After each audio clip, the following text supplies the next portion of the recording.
Na komm. The day is over.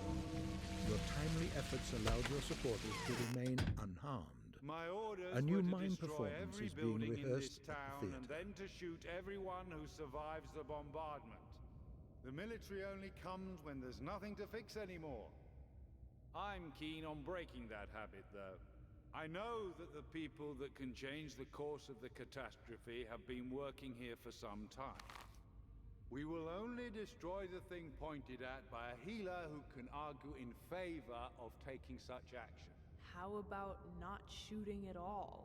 If we don't shoot anything at all, the consequences will be devastating. You wanted freedom of choice. So choose a massive shelling or a single pinpoint strike. One way or another, we'll put an end to this circus. What? Habe ich gerade verstanden, dass sie die Stadt bombardieren wollen?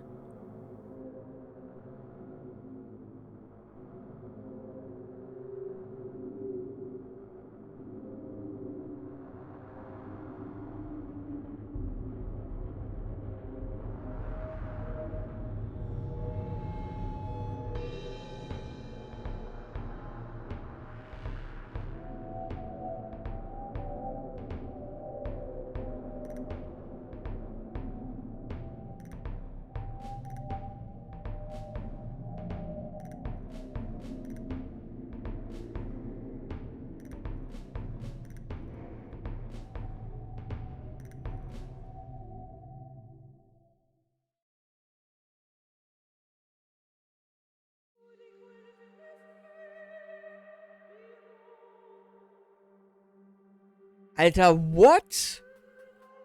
Haben die gerade echt... Ich hatte gerade auch ernsthaft das erste Mal Gänsehaut bei dieser Performance, wo sie da immer zeigen. Haben die ernsthaft... A massive shelling or one precise strike oder so? Also Massenbombardement auf die Stadt oder ein spezielles Ziel? Und dann die Performance danach, wie Burak da zerstört am Boden sitzt, der Bachelor daneben steht. Changeling sah auch nicht gerade glücklich aus. Hier Tragedy, oder wie die sich nennen, mit dieser Maske, diese Pantomim-Dinger da.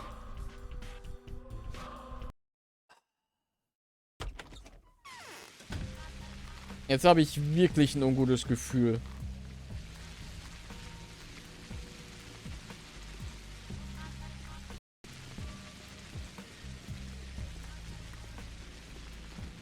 Ich würde einfach mal behaupten, es geht im Grunde jetzt darum, das Militär wird die Stadt bomben und wir müssen sagen, wie.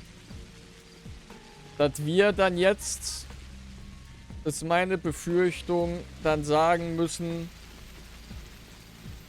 entweder hier die Bomben hin oder dahin oder bombt einfach alles weg. Aber egal wie man sich entscheidet, es wird scheiße sein. Nach dem Motto, entscheide über Leben und Tod bei den Leuten.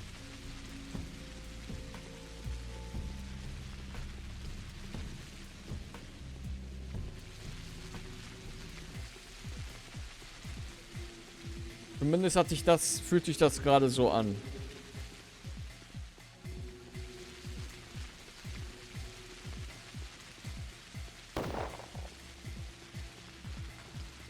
Ernsthaft? Ich dachte, ich komme da dran vorbei.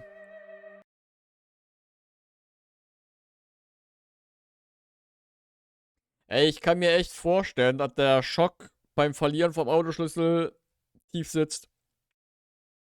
Und dass das dann mit der Zeit wieder so langsam abebbt. So mit der unterbewussten Hoffnung, dass eh nichts passieren wird.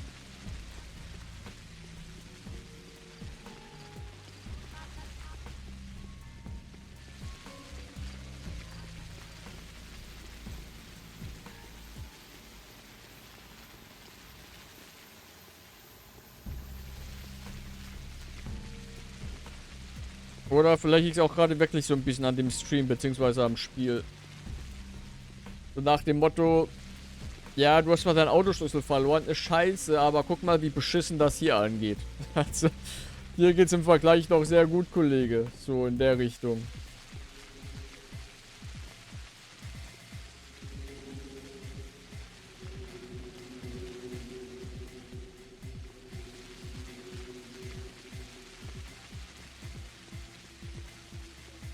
Wenn man erstmal weiß, wofür diese Scheißbrille gut ist dieses Ding so genial, dass das Spiel dir aber null Hinweis darauf gibt, wofür das Teil da ist und was es macht. In jedem anderen Spiel würde ich sagen, vielleicht gemacht Tutorial-mäßig, aber hier passt es halt leider voll rein. Was? Oh nee.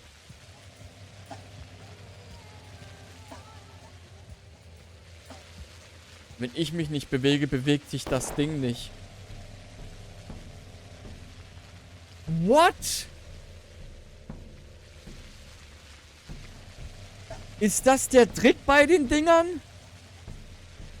Stehen zu bleiben und nicht zu bewegen? Und dann gehen die wieder weg? Ist das ein fucking T-Rex? Jurassic Park? Nee, das sieht irgendwie aus wie ein Engel, ne? Habe ich auch schon drüber nachgedacht. Ey, ich lerne jetzt erst das Spiel kennen, habe ich das Gefühl, was das Ding macht, dass bei diesen gelben Wolken ich einfach stehen bleiben muss, scheinbar.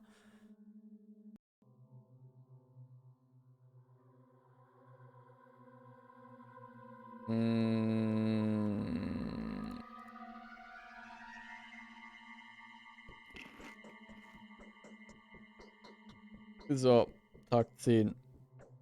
Mal gucken, wo uns die Hölle heute hinbringt.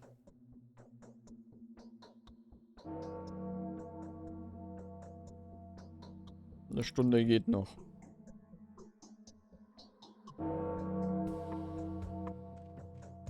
The morning of the 10th day has come. Ey, fast 7000 tote Leute ist halt schon auch hart. Day 10, in which the creators of the impossible take the stage to discuss captured miracles. Okay, wir sind wieder komplett bei Null, wie jeden Tag. Müssen wir selber herausfinden, was wir machen sollen.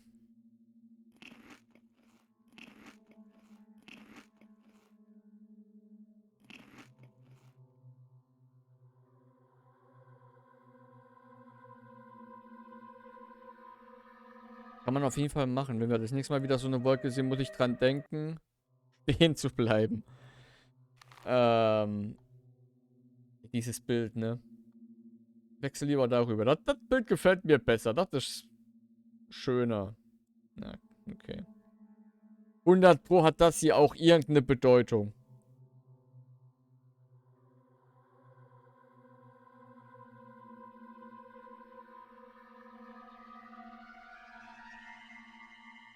Irgendeine Bedeutung muss doch dieses Bild auch haben.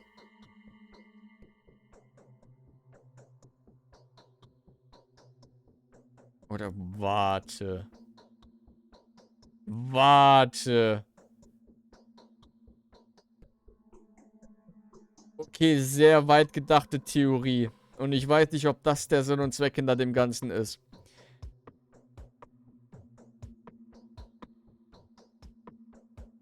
Dieser große, keine Ahnung, Magen, I don't know, whatever, was auch immer diese Dinger sind, könnte hierfür stehen.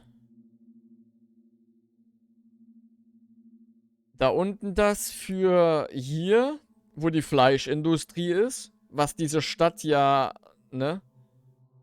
Fleischindustrie wichtig für diese Stadt. Das hier. Stadttheater. Ist jetzt alles nur eine Theorie. Und Kopf. Wie keins eventuell.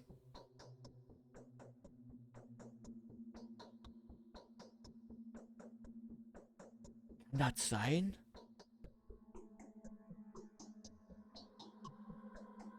Es passt irgendwie, habe ich das Gefühl. Das passt.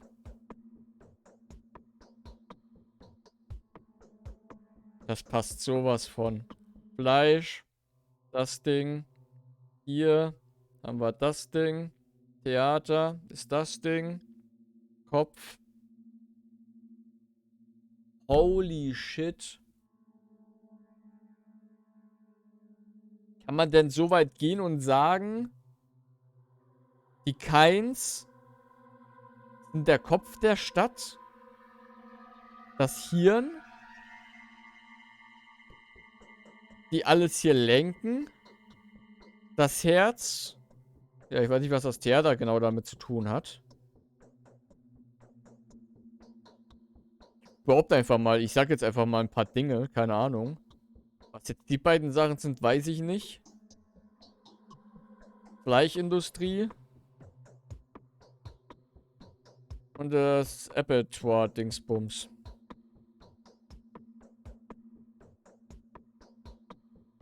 Alter.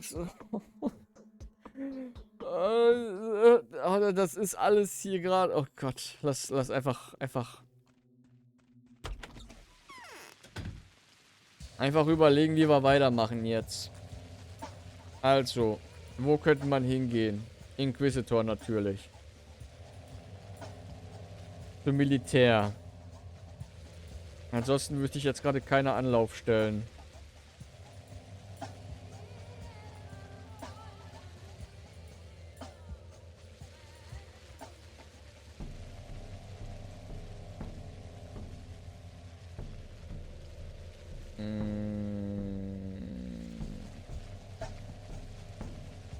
Aber da habe ich gerade nicht auch... Nee. Oh. I've been thinking about what I've learned today and I think I could use your advice. Or putting it bluntly, it would help me if you agree conduct a detailed inspection of the tower. I trust the construction was brought to your attention before one way or another. If you have indeed established that the walls of the tower provide effective isolation from the disease, why didn't you elaborate on this possible solution? If you have found that the construction is too unstable, why didn't you evacuate children? Hey, Inquisitor.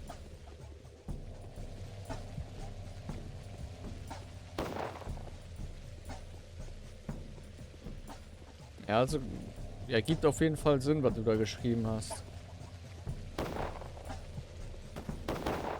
Und es ist ja auch eine Fleischindustrie mit Rindern. Ich finde das hier gerade alles ein bisschen... Das...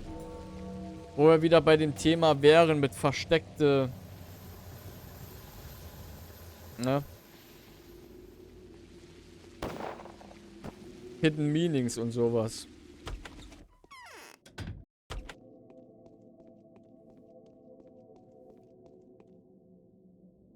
Bachelor, I would like you to explain a certain important point to me. You have a close relationship with the Kinds, do you not? Yep. The Kinds will help us if they are still capable of anything at all, that is, to gather the necessary documents concerning that unusual structure, the polyhedron. Why do you need those documents? Are you joking? How am I supposed to work without documents? Firstly, I need to draw up a so-called Inquisitor's argument, which will contain documental evidence providing the rationale for my decisions. There could be a tribunal, and it's not something to be trifled with. And secondly, that blasted block turned out to be not as dim-witted as I expected. He's taking advantage of my youth and weakness and has decided to ascertain the validity of my decisions himself, without having a shred of understanding, of course. And of course, doubting me from the start. Basically, I need to know what the structure is. I need all documents pertaining to that building. There's probably a connection between its fantastic form and the fantastic events that have been taking place.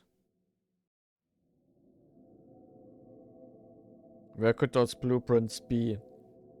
Eventuell, ach, wie heißt der Kollege noch, der das Ding entworfen hat, wo hier der junge Kain uns erzählt hat, warum, nach dem Motto, was denkst du wohl, warum der immer besoffen ist? The Kain surely know everything. Maybe they kept copies from the blue. Nee, nee, nee. Genau, Peter.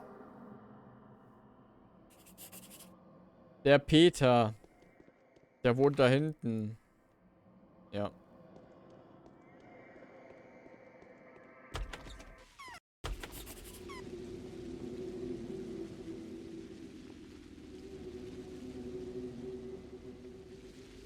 I am in urgent need of your help, Bachelor. The circle of suspects is getting smaller. I urge you to put off all secondary matters that other there's nothing blah blah blah. Am I looking for? Okay. Ah, wir waren ja gerade bei ihr. War ja die Inquisitorin.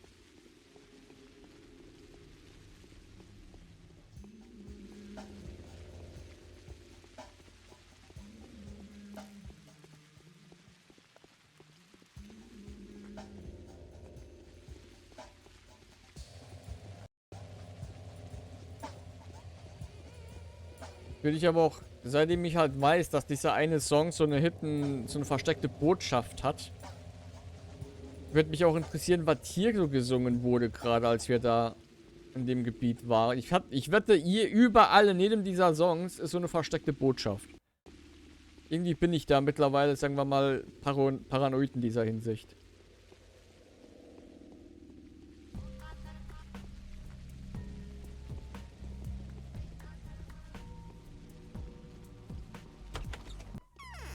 Na, ich habe doch eh kein Geld, ne? Ja, 1000.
So selten, wo ich bei einem Kollegen, ich glaube nur ein einziges Mal, da bin ich bei dieser, habe ich bei der einen fucking Statue, die an der Treppe oben stand, einen halben Herzinfarkt gekriegt.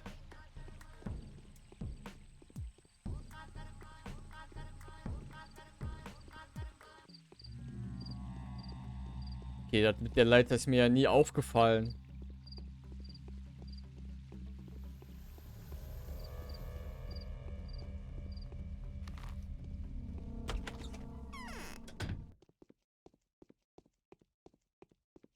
Gott. Guten Tag, schreckliche. Ah, natürlich.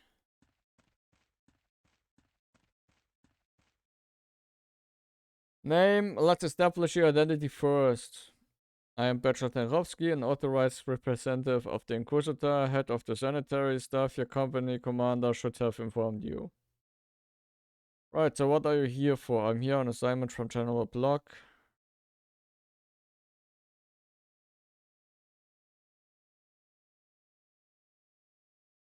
Our immediate commanding officer is Captain Longin, commander of the 15th Company.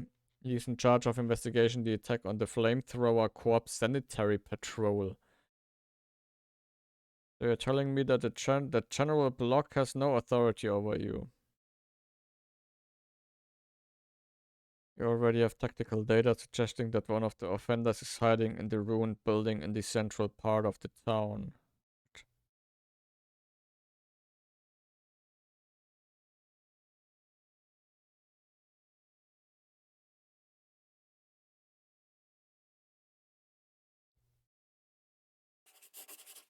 schlecht. So they decided to get rid of Peter after all. What does Andre have to say on that matter? Ja, also gehen wir mal zu seiner Kneipe. Ah.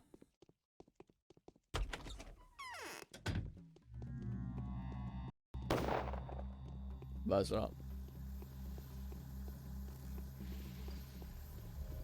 Wasser halt kratzig.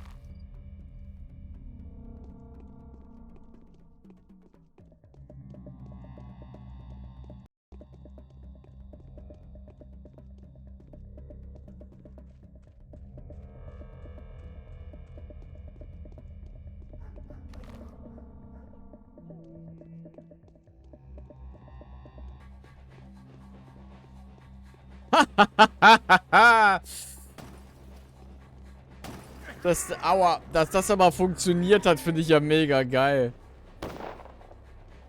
Dass das Messer den anderen Kollegen getroffen hat, der ihn jetzt dafür angreift.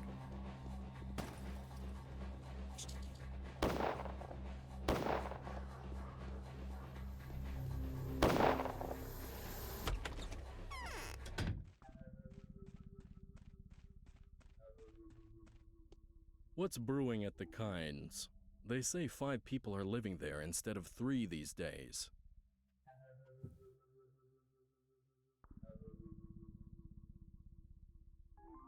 Oh, just the person I wanted to see. We've had quite an adventure here. My knife loses strife. It has a gripe with the type filled with What? So tell me, what would the best? Should I drag my little brother over here to allow or to always have him by my side, or rather move to his place?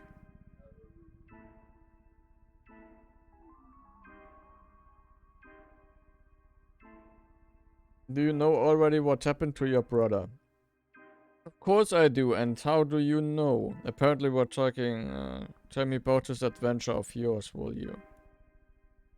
You see, my dear brother is seeing pink elephants. He's talking to bottles. The conversations seem to be enlightening too. He mostly does the listening. And so he got it into his head. As far as I understood, he decided that he was at his limit and wanted to try his luck. He's been getting uncanny ideas. He wanted to pay visits to all his early works. I mean the ugly ruins, the stairways to heaven that are scattered around the town. He said he needed to find the ideal place for something.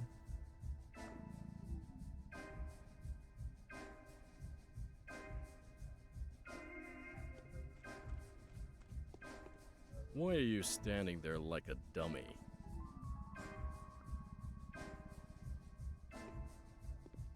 Okay. Stairway to Heavens absuchen. Wo waren die Kackdinger denn nochmal überall?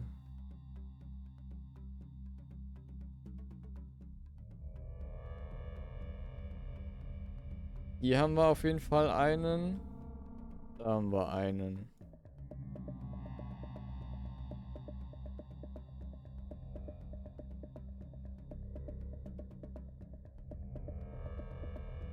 Ich kann auf der Karte gerade dadurch nur 2 Stück. Die fangen da oben an und gehen dann nach unten.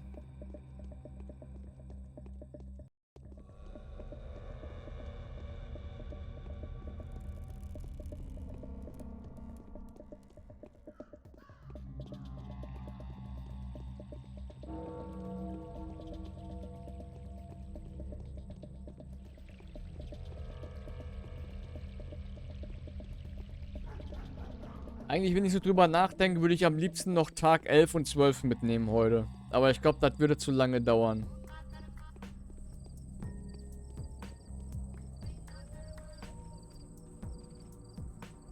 Da steht ein Executor.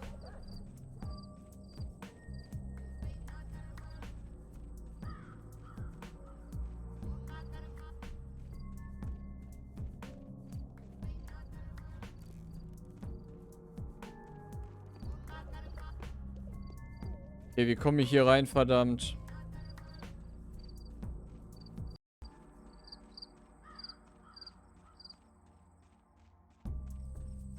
Wie weh wird das jetzt tun? Gar nicht. Weil ich extrem smart war und drüber gesprungen bin. Das ist er sogar. Send me the dark blue flame I desire to burn down, not in earthly, but in heavenly fire. So please do bring me the spicy spirit. Bring me my smoky, dense, odorous step. I want to burn myself. What the fuck, Alter?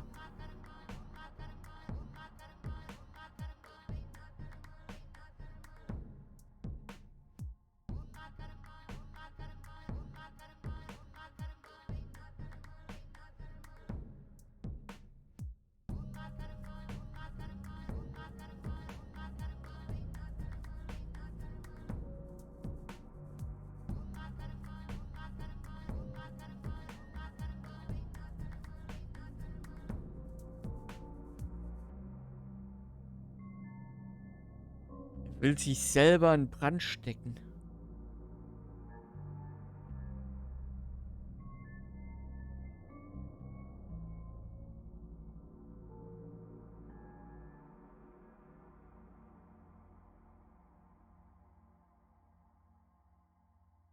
Ich glaube, der ist wichtig für mich, ne? Der ist einer der wichtigen 7 Leute.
How about some water?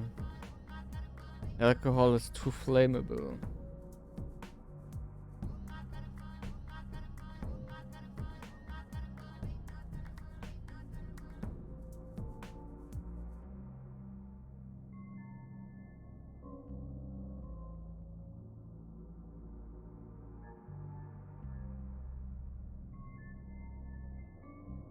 Ja, was soll ich denn da bitte antworten?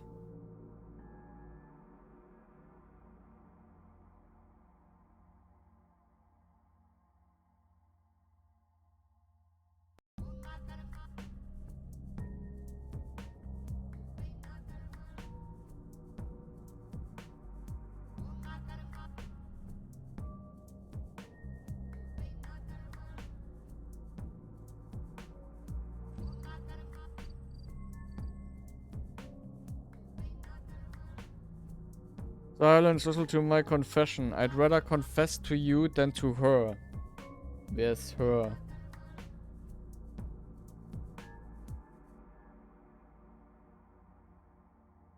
Wem hat er denn jetzt Stress?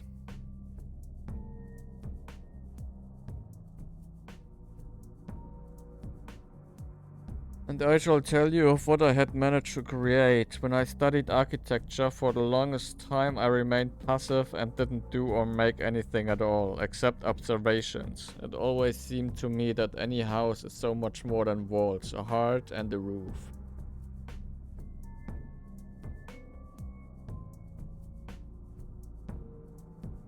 At last I realized that any building is an edifice. Was heißt das denn jetzt? Concurrence of planes, lines, rhythms, and temperatures that can become a perfect vessel for a soul. Not a human soul, no, a bigger one. Soul that no man can communicate with yet, for it has no shape, cycle, or voice.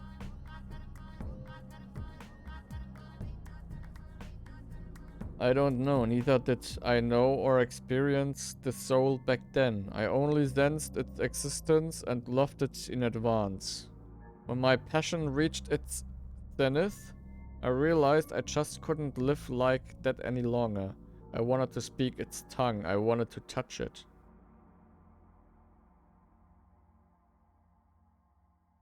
And so I gradually began to try. I started to design buildings that were not buildings, chambers that people couldn't live in. Everyone thought I was either a madman or a joke. Okay, danke. Only my brother believed in me. He and the few that were privy to my secret. They knew that my designs were not intended for men, but rather for this wonderful soul. Finally, I understood that I was on the right track. I knew I discovered an insane but genuine feature that only a lover can feel, and I knew I was striking true. I constructed project after project, but all of them contravened the laws of earthly physics and geometry. Seems like my beloved soul was unlikely to find a permanent shelter on this earth. The eternal course of dreamers like you and I. Chimeras. They were all chimeras. Nobody would have allowed me to even model them. If not for Nina the Wild. Nina? Oh, that's when my brother and I met her. She married Victor. Oh, Nekain. Went to live here and provided me with everything. The place, the materials, the working hands, and most importantly, the hearts willing to believe in miracles. I meant that buildings demand people. Moreover, they demand the people that would demand those buildings back. Museum showpieces, models, abstractions, mind games. These are all not my coupes of Turin. Nina gave me a whole living town. A town etching and craving to go heavenwards, to the stars. A town desperately hungering for a crown. The crown I give to it. I've built it from prisms and mirrors. I've managed to focus them to capture the perfect trick of the light and dream. Oh, this polyhedron. That's right, I'm a trick master, the ultimate magician. I focus the aura of magic just like a lens focuses sun rays. And now the town is dying, poisoning my precious breath. My crystal butt, my focus. So what can your polyhedron really do? I cannot put it into words. It's only been tested by the children yet. If you ask them, they tell you that it brings their dreams to life. Plays their games, daydreams with them, transports them into someone else's fantasies. Heard anything about it? Yep. Von ihm. Jetzt auch. But the kinds could tell you even more. They'd tell you this is a vessel that can hold the most precious substances of all, the focus of a soul. But even they cannot understand what they've been granted, neither can I, and I will never be able to repeat it. I'm dead. Oh, this is suicide. It is. See, I was smart enough to take the designs of my creations to the parting. Give them to me as a keepsake. Old boy, I'm thirsty, old boy. Bring me 5 bottles of Turin, and you can have the designs. No one would be able to decipher them anyway, and if they do, no one would build it.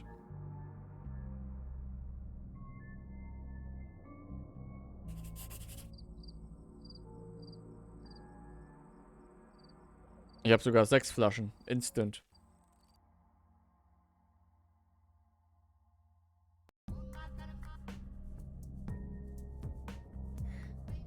What else? Here you see, I brought the Turin, now give me the designs.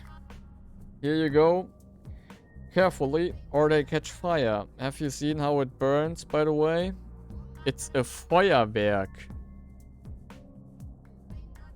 The flame of deep green, navy, purple, crimson, black. You're going to see it now.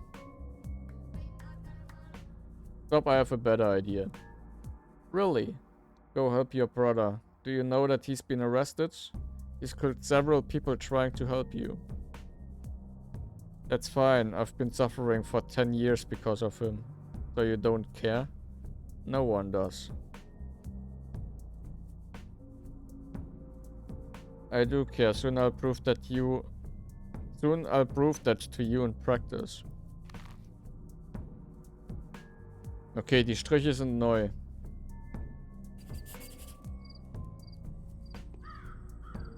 I have recovered the priceless designs. Habe ich ihn jetzt schützen können? Send me the dark blue flame I desire to blah blah blah.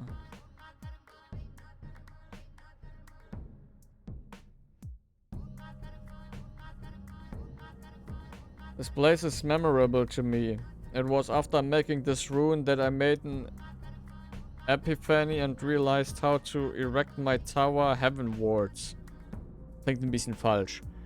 And the mask came into my possession after my unsuccessful appointment as a master of crematations. André ist sein Bruder, ne? Go away from here, Peter. Maria is waiting for you. Wer war Maria noch? Ich will jetzt nichts Falsches sagen. Nicht, dass Maria... Wer war Maria?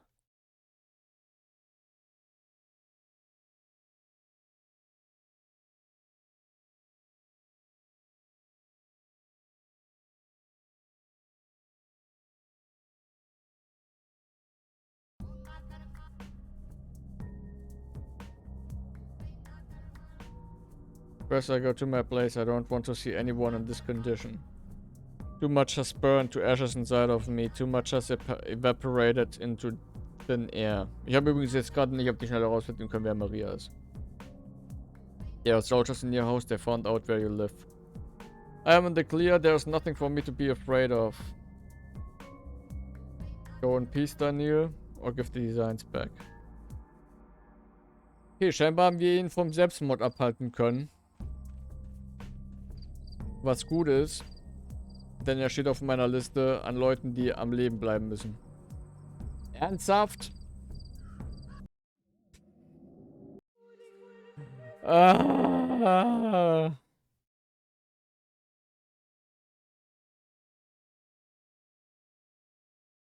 Bin ich hängen geblieben am fucking Zaun. Wollte übers Feuer springen, bin irgendwo mit dem Fuß hängen geblieben und gesichtsvorwärts reingeklatscht.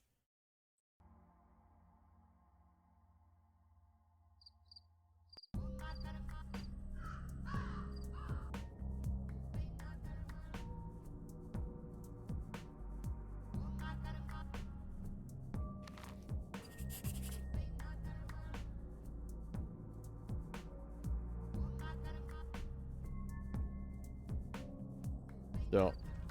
Speichern. Nochmal speichern. Alter, wie ernsthaft? Das war so ein unfassbar knapper Sprung, den ich scheinbar geschafft hatte oder so. Oh, ist das jetzt ein Müll mit diesem Kackfeuer davor.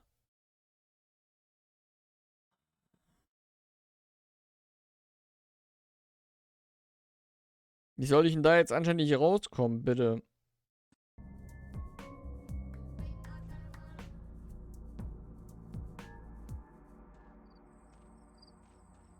Das ist jetzt aber wirklich scheiße.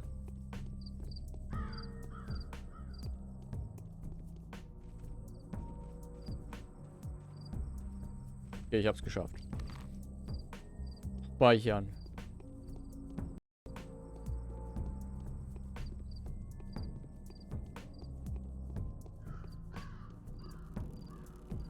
Ey, Gott sei Dank hatte ich schon diesen scheiß Alkohol die ganze Zeit bei mir. Ansonsten hätte ich ihn jetzt wahrscheinlich suchen und kaufen dürfen bei dem nicht vorhandenen Geld, das ich habe. Oh, wait. Ich wollte mal bei Julia vorbeigucken. Steht zwar nicht auf meiner Liste, aber es würde mich trotzdem interessieren. Alter, knapp. Doch, come on.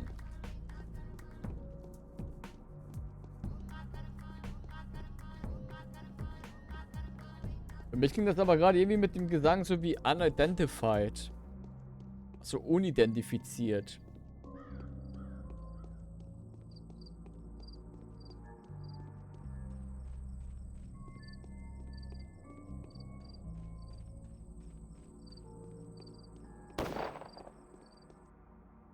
A victim of your carelessness is behind this door. Wieso bei mir? Ja, Schmauder. Sollte jetzt ja auf jeden Fall gesund sein.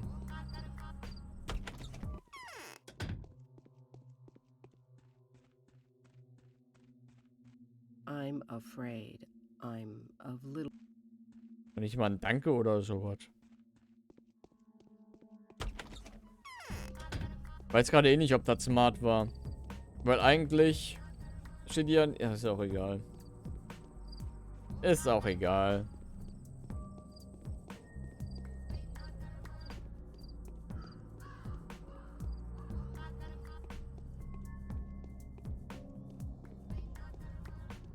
Ich bin gerade echt am Überlegen, ob ich Tag 11 und 12 auch noch machen soll heute. Weil ich bin gerade richtig interessiert. Also ich will gerade eigentlich unbedingt wissen, wie es ausgeht. Das Spiel. Heute.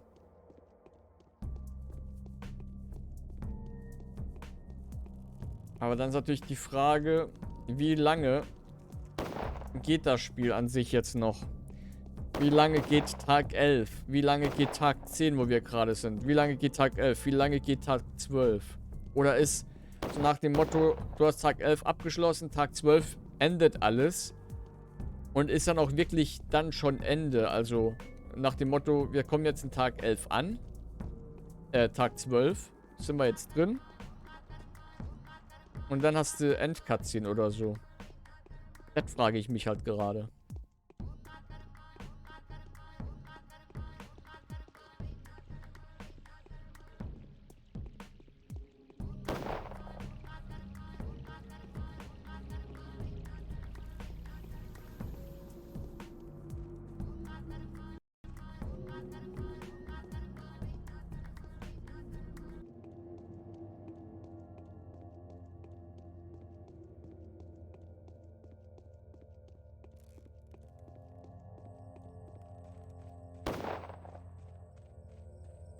Aber ich würde es tatsächlich einfach machen. Ey, weißt du was? Komm, ich habe auch später angefangen. Als Ergänzung dazu sage ich jetzt einfach, wir bringen heute Pathologic zum Ende.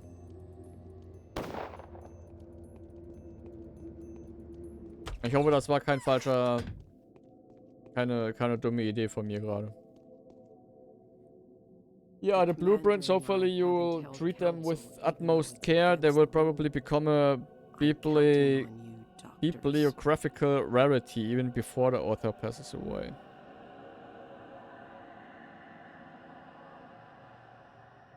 That's out of the question. From what I know about the author, he doesn't have much time left. A wild lifestyle, heightened anxiety, alcohol and hallucinogen addiction. Obsessive phobias, remarkably intense neural stress. Wir haben es verstanden, dem geht's scheiße. What? No, as you're probably aware, yesterday I took the young man under my protection and averted a threat to him, admittedly. I also implied that people like him are always in danger. Always. And tell me, how long have you known that man? Nicht lange. His brother and I were... Stimmt. Aber ihm persönlich? Nope. Has he ever told you of the similarities the two of you bear? That you could end up in a position similar to his? Ja, da haben wir gerade kurz drüber geredet gehabt.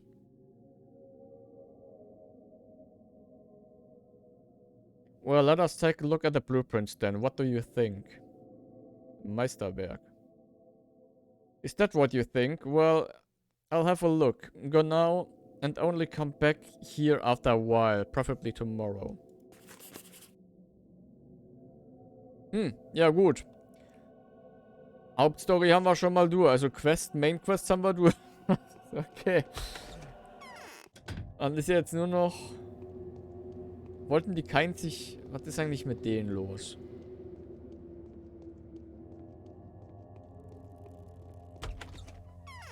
Ich glaube, das ist jetzt wirklich so ein lucky Zufall, dass ich so viel Alkohol bei mir hatte. There's buzzing in my ears.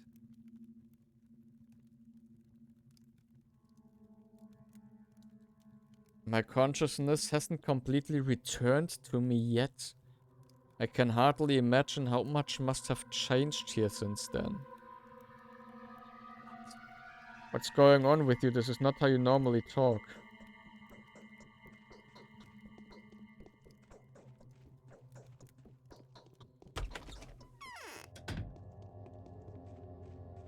Wie ist denn Georgie eigentlich?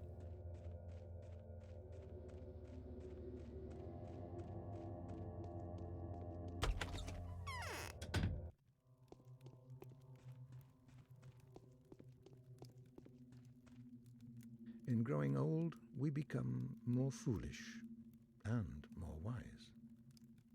Do you want? I don't recognize you, Judge. You've changed. Hä?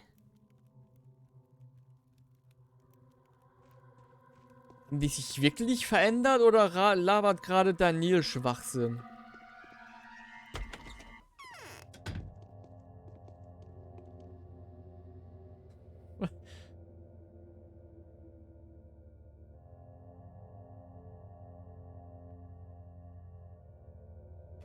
Hm.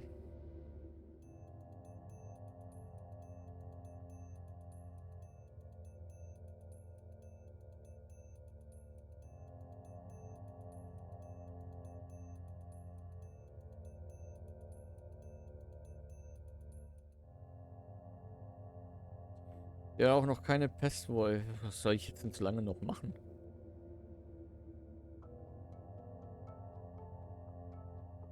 Wir haben wieder, das hatten wir ja schon mal gehabt, dass wir eine Mission extrem früh beenden konnten, weil ich irgendwas übersprungen hatte aus Versehen.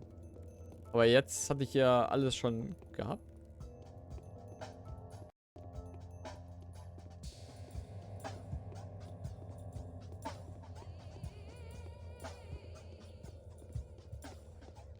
Ich glaube, ich weiß auch, warum bisher hier keine dieser Pestwolken waren, weil hier ist ja sich wieder am Erholen, glaube ich, irgendwie sowas.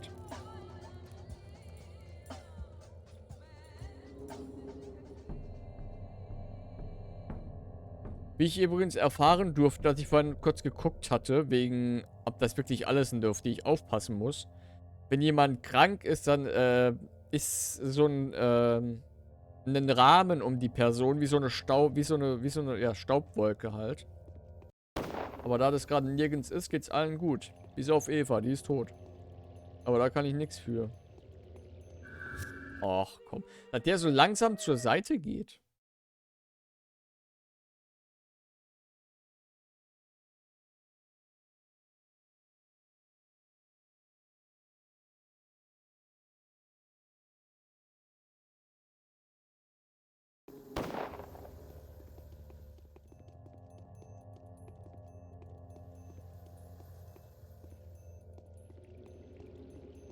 Was wir natürlich machen können, wir könnten jetzt ein bisschen pennen gehen, immer so stundenweise. Und vielleicht gucken, ob wir irgendwann Post gekriegt haben.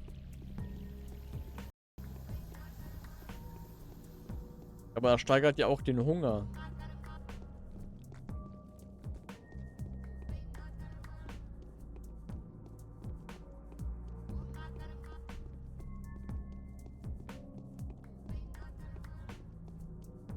Ja, bevor ich jetzt hier planlos rumrenne. Ja, weißt du, ich glaube, das...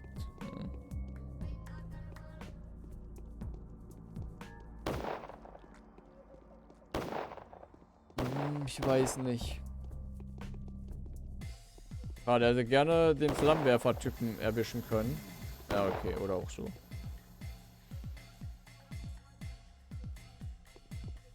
Der war halt schon extrem dumm. jemanden anzugreifen, während das Militär direkt daneben steht.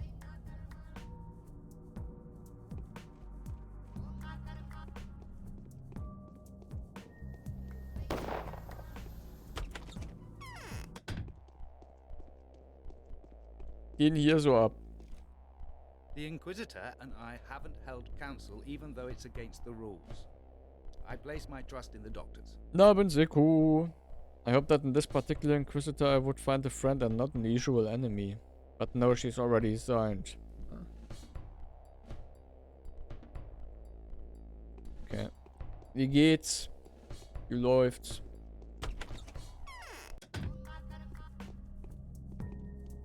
Wie steht's ums Auto? Jetzt frage ich nicht, um Malkaff zu ärgern. Da weil du ja letztens gesagt hattest, dass beim Auto Zeug kaputt ist.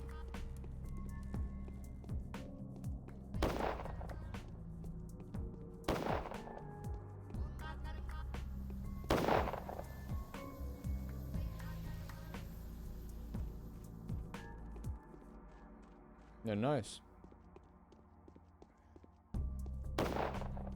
Also wegen dem Auto nice. Nicht, dass es so lala geht. Close one. Alter.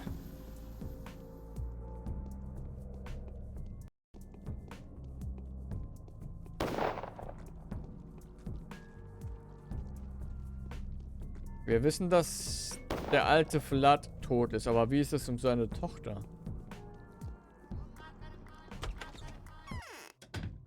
Die lebt noch. It's hard for us to believe in.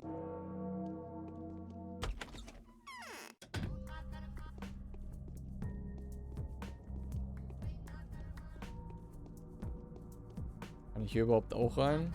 Nee.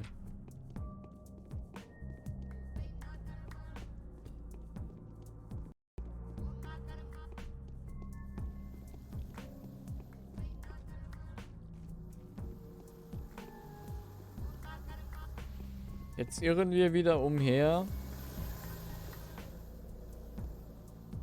Auf das Beste hoffend. Ich finde es auch gut, dass sie die Ratten wegprutzeln.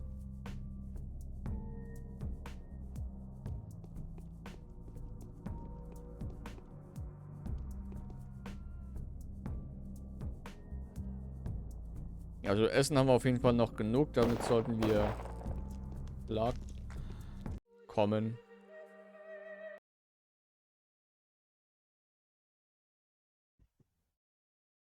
Ah.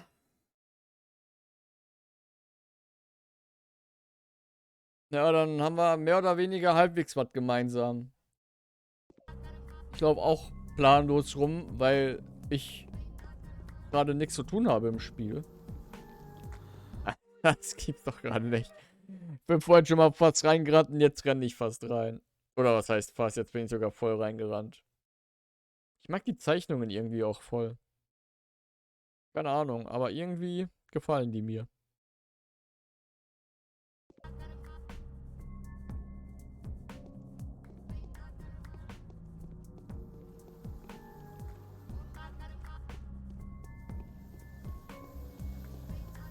Ich könnte, wie gesagt, also Überlegung war ja mit Schlafen, aber dann steigt ja auch der Hunger. Das ist halt gerade das größte Problem, das ich habe. Der verdammte Hunger.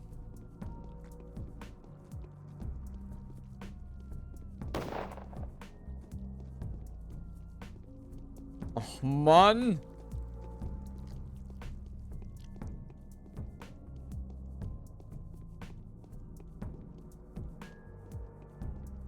Wie geht's denn eigentlich im jungen Blatt?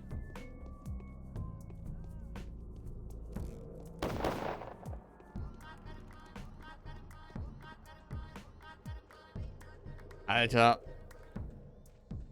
Also diese Engelswolke will wohl gerade einfach nicht mehr kommen.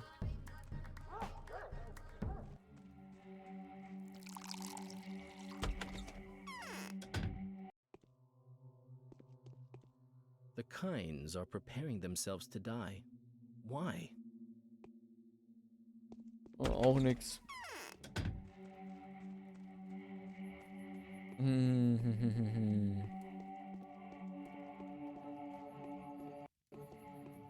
Für die Wissenschaft müssen wir eigentlich im verseuchten Gebiet rumlaufen.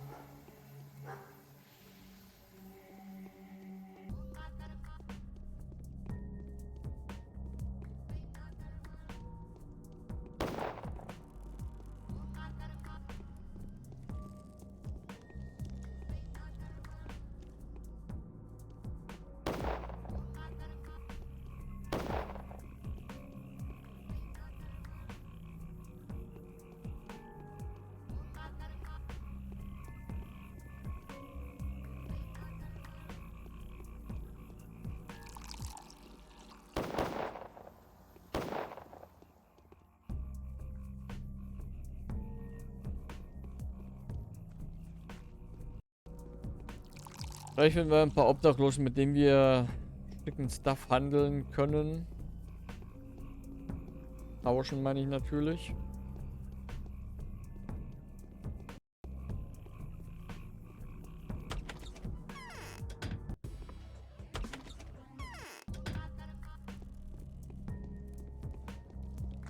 Ja, das gibt's doch nicht, ey. Ich glaube aber auch gerade wirklich freiwillig in die Dinger da rein.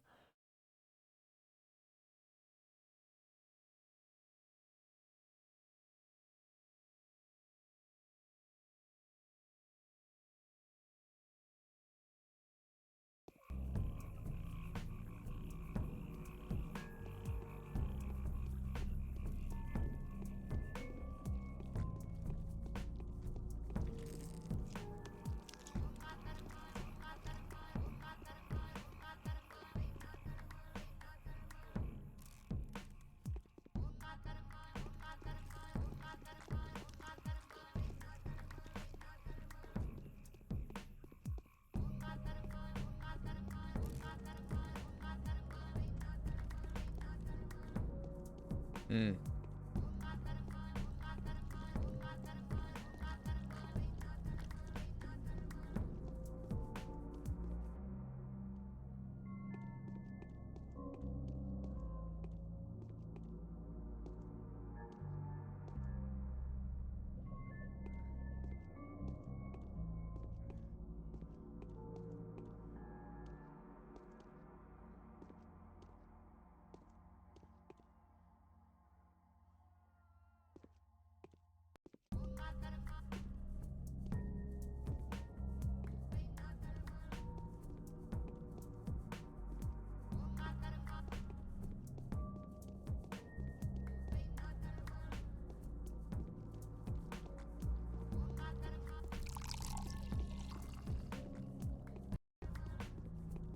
Irgendwie will das gerade nicht so richtig, wa?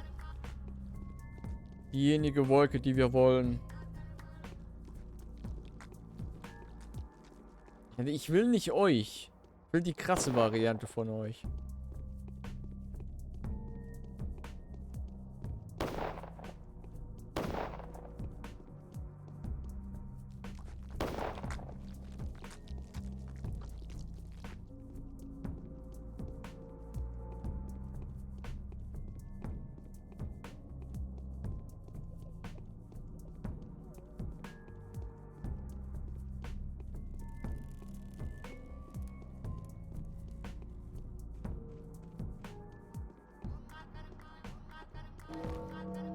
Oh, ich habe Post gekriegt.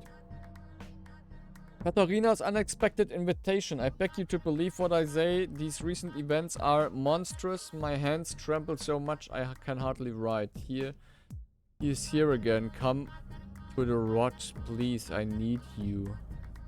He is here again.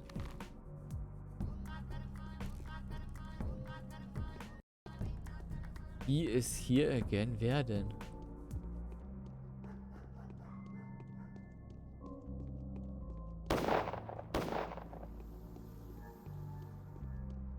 Ey, du, bitte was Geiles zum Tauschen. Das ist aber wirklich sehr geil. Nehme ich beides.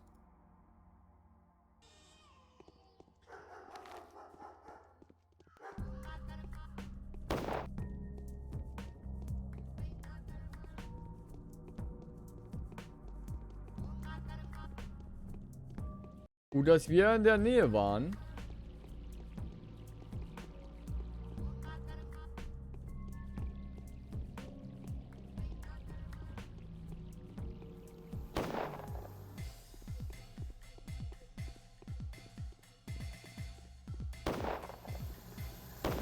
Aha, Vollidiot, ich komme hier nicht vor. Hm. Hallo. It is as if my temples. There you are, Bachelor. I've been waiting for you. Waiting to reveal to you. Nobody else knows the secret. Halt doch mal die Schnauze. And I'd never tell them who else could I reveal it to but you. The man that only came here for its sake. You know what I'm talking about, don't you? Who I'm talking about. Simon? Simon is alive. I just saw him suddenly appear at the crucible. I sense him, you know. I can't ignore it. I woke up, but the feeling refused to let go of me. He's there. He's still there. It was all a lie, an illusion. Ruben will back up my words. What? Ruben must tell the truth. He never lies if you make him swear on his master's name. He will tell you then that he never dissected the body. Simon is at the crucible. It was all an illusion.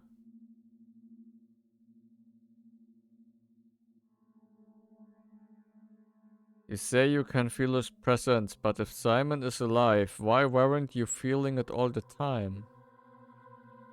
I don't know myself. I would never mislead you. Why would I? We, the Zaburovs, are done for. We were the first to suffer Clara's punishing hand. Whoever wins, we shall never again rise from the ashes. And still I say to you, he is there. Simon is, to a certain extent, a concept. That much I have concluded by now. What? Which means my words can be taken very much as an what?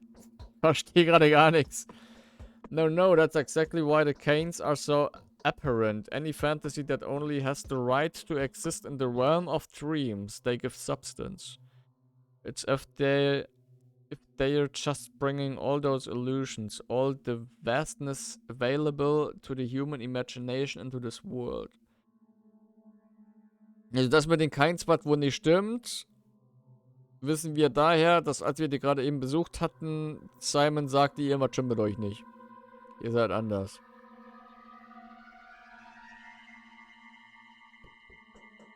I beg you on my knees, go to him, see for yourself that he is alive, and let the Inquisitor rend the Kinds to pieces. Aglaya will be happy. Die kann mir genauso gut Bullshit erzählen. Well, now you do. Oh, how generously shall we reward you for the news, for exposing the villains.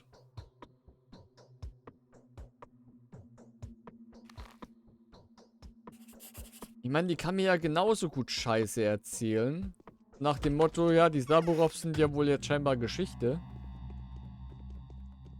Und dass die halt die Keins nicht gemocht haben.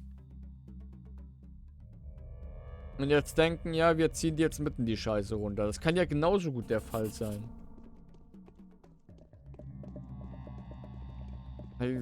Wie gesagt, wenn die... Hä?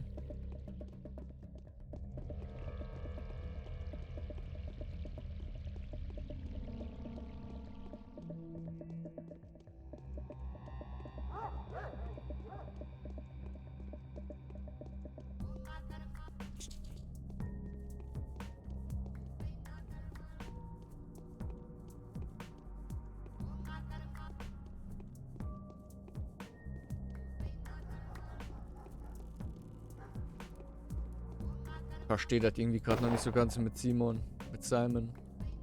Whatever.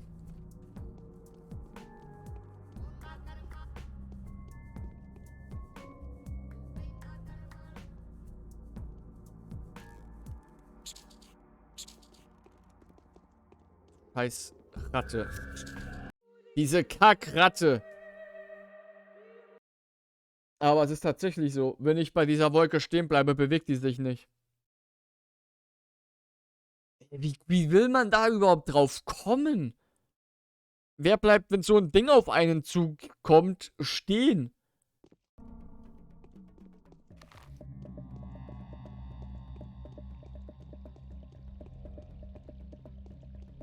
Das ist auf jeden Fall ein extrem nützlicher Tipp. Wäre die Ratte jetzt nicht gewesen, wäre alles cool gewesen. Wären die Ratte jetzt nicht gewesen, wäre alles cool gewesen.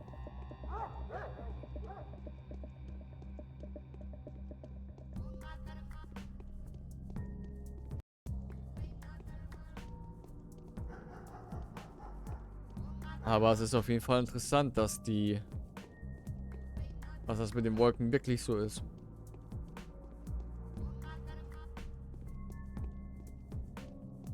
Ja. Aber das ist halt dann das Problem die ganze Zeit, ne?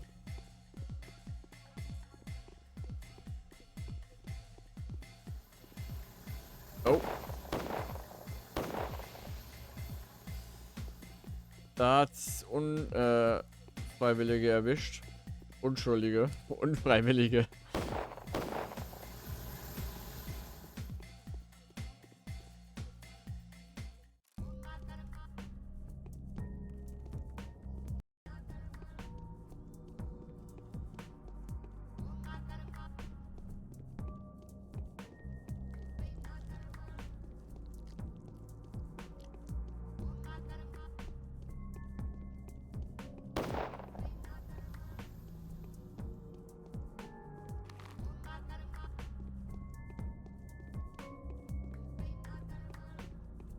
Und ich bezweifle, dass Ruben uns angelogen hat wegen Simon.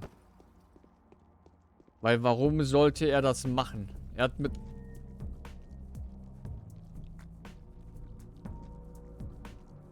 Man muss wirklich stehen bleiben, wenn die Dinge auf einen zukommen. Das ist ja mega krank.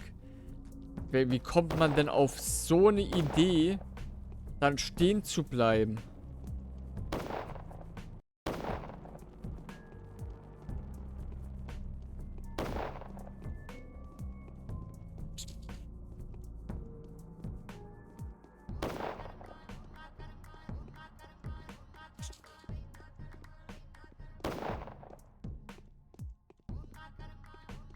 Da worauf, hier, der Kollege ist auch da unten, ne? Ja, die Karte ist ja auch angezeigt. Hatte kurz Sorgen gehabt.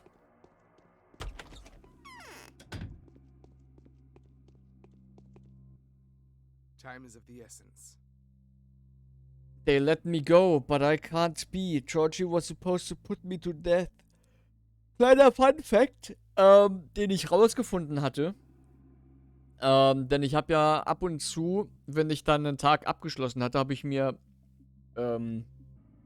Sachen durchgelesen zu dem jeweiligen Tag. Und wie ich rausgefunden hatte, je nachdem, ob man das schafft, mit ihm ein Heilmittel zu machen, also indem man die Main Quests an den jeweiligen Tagen schafft, wenn man es nicht schafft, das zu machen, dann stirbt er. Aber wenn man es schafft, wie wir es geschafft haben, überlebt er. Finde ich sehr cool.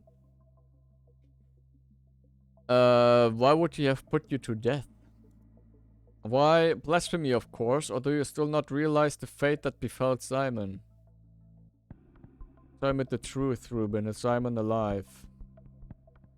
What do you mean Simon is dead? Certainly dead now. Although he was alive, for all the while he was thought to be dead. Katerina Zaburova came back from another sojourn with the spirits and declared that Simon has arisen in the crucible. Just now. She's hysterical. Well, Katerina is... that Clara did something to her. Took her power and her crown as a mistress. Are you certain that she said that? It's impossible. I broke Simon down into tiny particles with my own hands and turned him into the white Vakian. How are you certain that the man whose body you took was Simon Kane?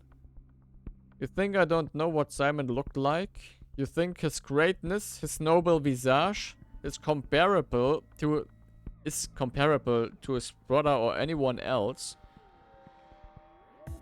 After all, if it wasn't his superhuman blood, who else could fight the disease for so long and almost beat it?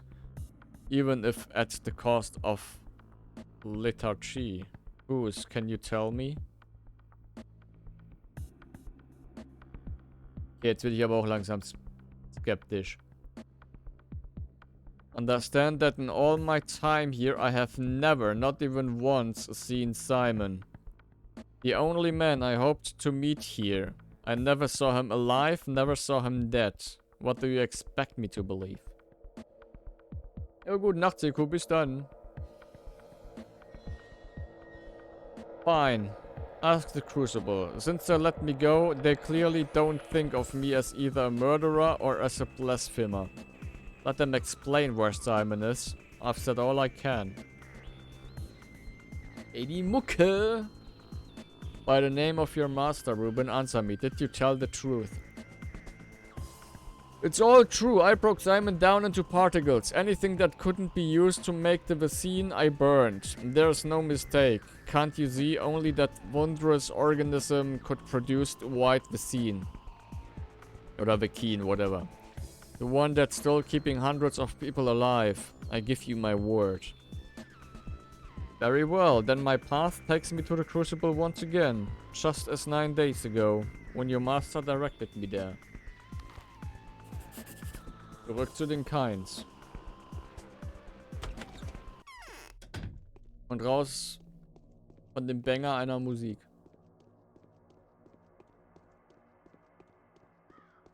Also als er gerade so erzählt hat, so, ach, wir, ne, wessen göttergleiches Blut könnte denn sonst dafür sorgen, dass hier solange noch die Leute leben und geschützt werden und so ein Scheiß. Da hatte ich gerade echt kurz den Gedanken, den ich einfach mal so im Hinterkopf behalte. Because why not?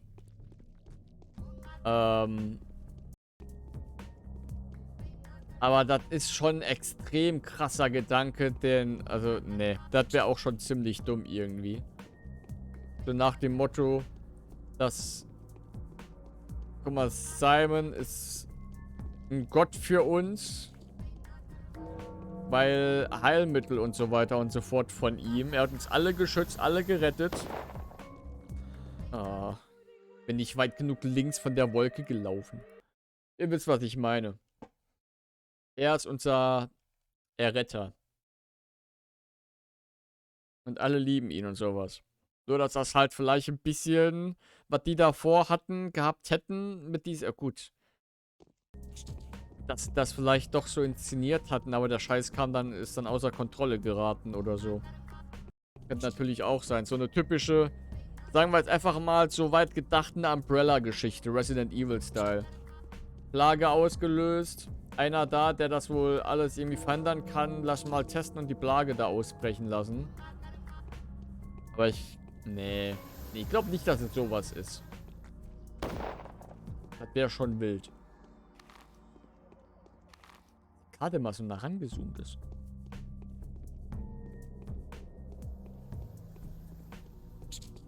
Alter, es reicht. Scheiß Ratten.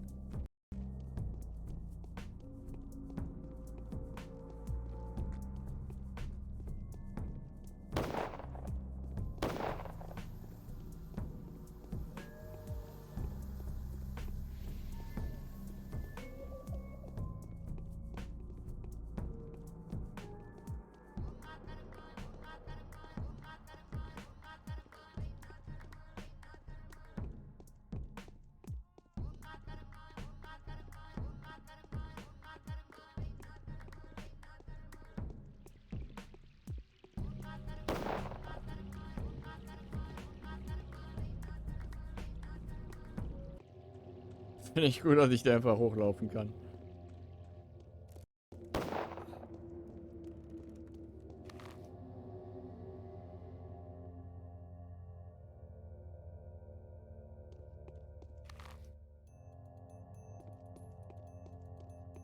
Maria war sie. Wir haben den Peter zu Maria geschickt.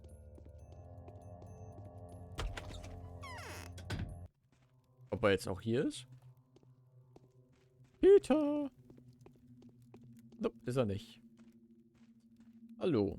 Weird. What happened in the bone steak lot? It's important. Actually, there was no reason for you to come to see me today. Maria, answer me. Maria, are you aware that I have always been completely honest with you? I am, Daniel. You are a man of honor. Maria... I need to see... Why is this door locked? Uncle is preparing to die. I am preparing to be awakened. My father will not be here for long. We are innocent before our town. Nobody has ever done so much for the people as we have. Just wait some more until I awaken and I shall explain it to you. I need explanations now. The accusations your family is facing are too grave. Alright, talk to my dear, to my father. Just don't be surprised by anything and do not ask unnecessary questions. He's a bit out of it, but he can offer good advice. Das ist Victor, ne?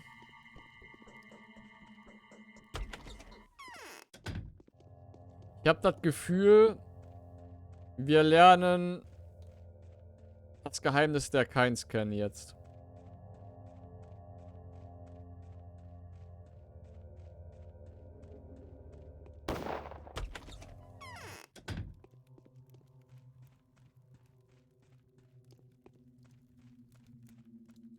Yes? I need to ask you a question. Ask, I shall answer as clearly as I can. Do you know why ghosts always speak in riddles? It used to puzzle me, after all. I've never felt compelled to resort to a lottery in order to draw conclusions from my visions. Now I know the answer. Their consciousness is fragmented. Is it true that Simon Kine is alive? But what do you call life? Strange. Throughout my career, I've answered that question numerous times. But now I don't know what to tell you.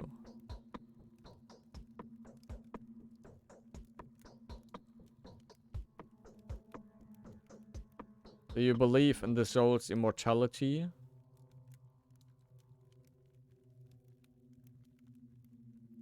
Do you know of that which we call memory?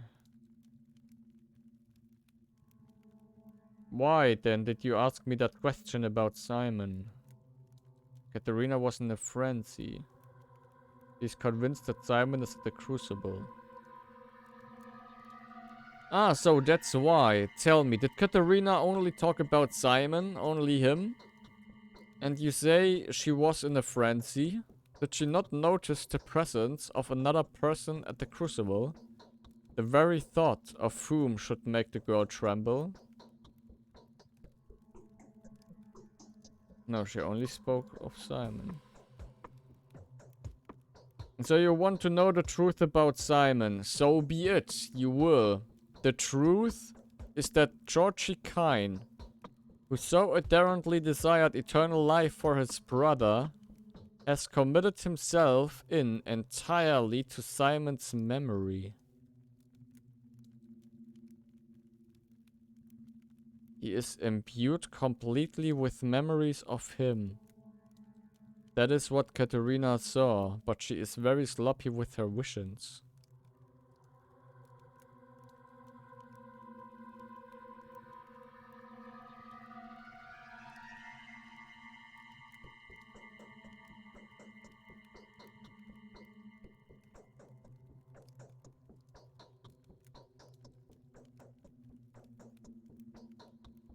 I think I'm beginning to understand. Entirety. Was heißt genau Entirety?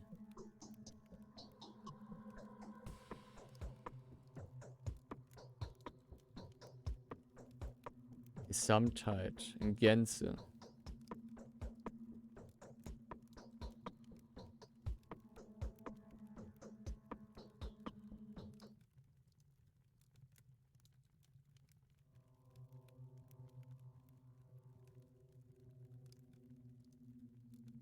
Truth is that Georgie Kine, who so ardently desired eternal life for his brother, has committed himself in entirety to Simon's memory.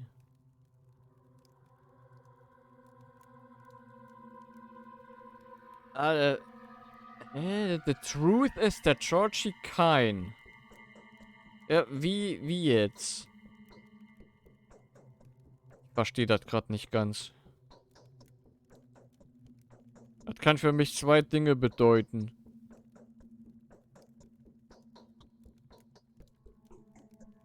Nee, ich bin... Was?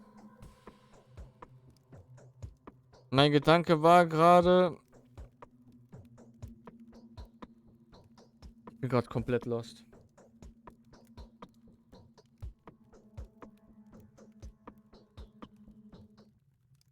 Ihr stellt das so, er ist von Simon Kynes Erinnerungen durchdrängt.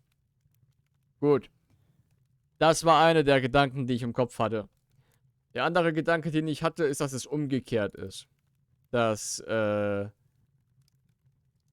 Georgie im Grunde Simon ist und er halt Georgies Gedanken hat.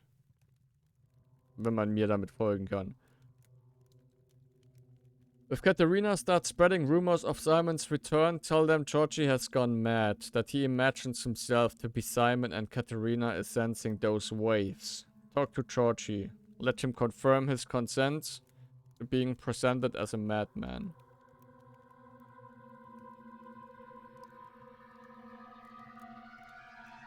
Yes, go to him. Talking to him will open your eyes to the truth. You are a perceptive man, after all. Help us. Such rumors would be very inopportune, and please accept some money. And accept I will. I hear the word of a person born to rule. I'm doubly grateful that this power has nothing to do with me. Bin ich aber gespannt, was Georgie uns zu erzählen hat. Aber die ganze Kain-Geschichte, also was bei den Kains abgeht, verwirrt mich gerade nur viel zu viel. Ich hoffe, ich kriege da halbwegs klare Antworten jetzt. Ansonsten, Markov, darfst du gerne versuchen, mir zu erklären, was hier Sache ist.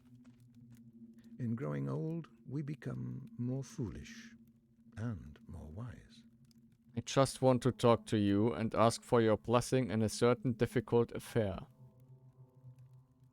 Yes, you are exactly as I imagined, my boy, when Isidore described you to me. Isidore ist der Vater von Haruspex. I knew that this is the way I would like... Wait a minute? Isidore und Simon hatten zusammen...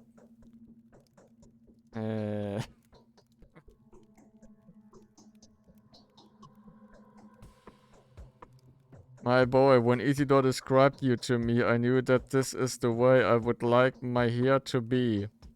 Alas, I have never begotten one. I am not the first kind to lack a son, and regrettably, not the last. Why? I think this is the price we pay for leaving too much life in our wake. Life that is lush, blooming, unpredictable, and unrestrained. The soul that could have belonged to our children is dissolved in our man-made legacy.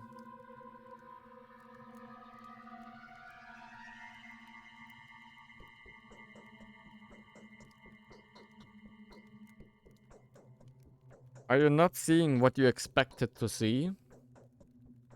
I want to know the truth about Simon Kine.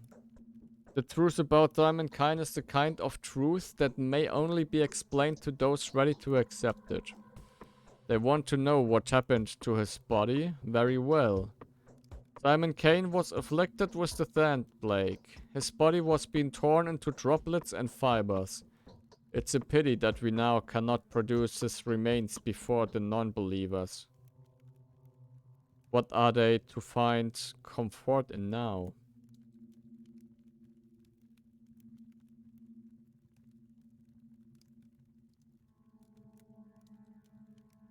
Do you believe that I have gone mad?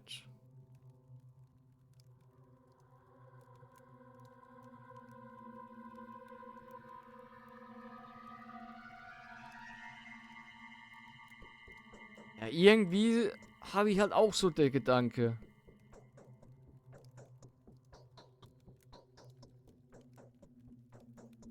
Aber ich frage mich gerade, es hieß ja, dass Simon Kane 150 Jahre alt ist. Und ich meine, irgendwo mitbekommen zu haben, dass Simon und Georgie, dass das Brüder sind. Aber da müsste er doch auch so alt, oder? Hä?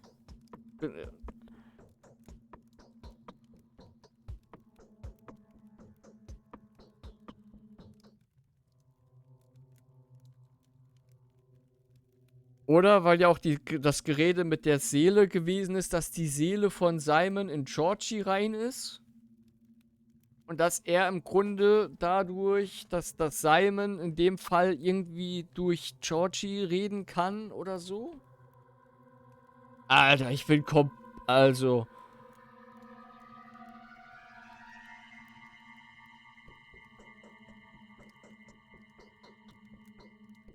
Here's my final request. Tell the Inquisitor that Georgie has gone insane. Weil warum redet der auf einmal so ein bisschen in der dritten Person mit sich, habe ich das Gefühl. And that our family is in preparation for collective suicide. That should do. Perhaps she will even leave you alone for another day or two. Not entirely true, but true enough to satisfy a vigorous mind like hers.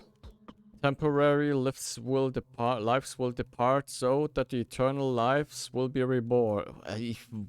Alter, ich bin komplett lost.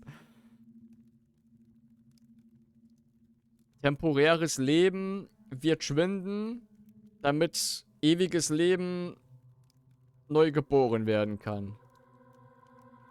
Go now, my boy.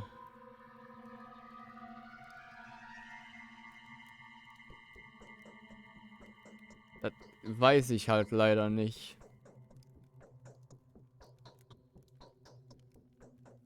Farewell, I am glad that I did in the end have the chance to meet you.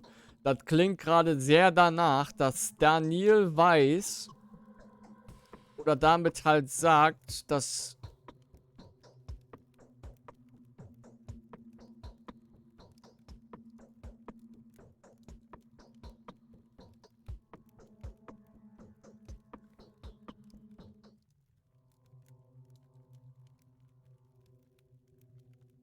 Ich habe gerade das Gefühl, dass Simon Kane, dass seine... Weil gerade eben hat ja hier Victor was von ewigem Leben der Seele erzählt. Dass die Seele weiterlebt.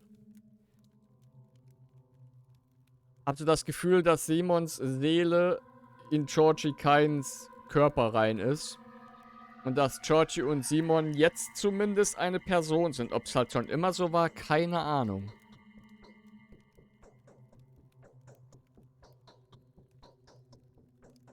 Aber dass es den Körper von Simon gegeben hat, auf jeden Fall.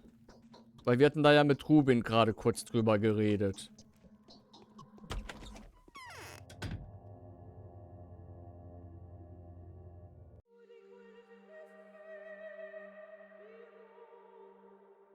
Nee, das ergibt auch keinen Sinn. Das ergibt auch keinen Sinn, was ich gerade dachte. Das haut dann mit dem Alter ja nicht hin. Angeblich war ja Simon 150 Jahre alt. Das heißt, Georgie muss auch extrem alt sein. Mein Gedanke war nämlich gerade ein ganz wilder. Was, wenn Georgie und Simon sowas wie Zwillinge waren? Und die haben die Rollen getauscht. Irgendwie in der Hinsicht. Dass nicht wilder Gedanke, dass nicht Simon gestorben ist, sondern Georgie.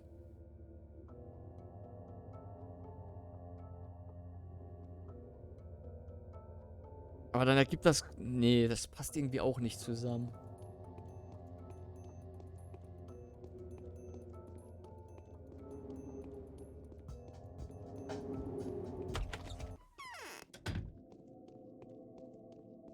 Passt auch nicht zusammen. Premonitions rarely fail me. Have you already been told about the kinds? God, these days I'm told about nothing but the kinds. Or do you mean something really special? I have extremely valuable information. Where do you imagine Simon Kane currently is? Partly in heaven and partly in the ground, I suppose. You should know that Georgie Kine has gone insane. He believes himself to be Simon. He will possibly die soon. Victor too. I don't believe that. Out of the question. I don't even want to hear about it. Don't make me disappoint. I have told you what I intended to. Is that so? Well, that changes everything. I will of course draw my own conclusions. In fact, I am doing so right now. The information is indeed extremely valuable. I will even allow myself to appraise their precious price tag. However, it wouldn't be very nice for two crafty people like us to outwit each other. Would you agree? I have my own opinion and I remain entitled to it. Danke fürs Geld.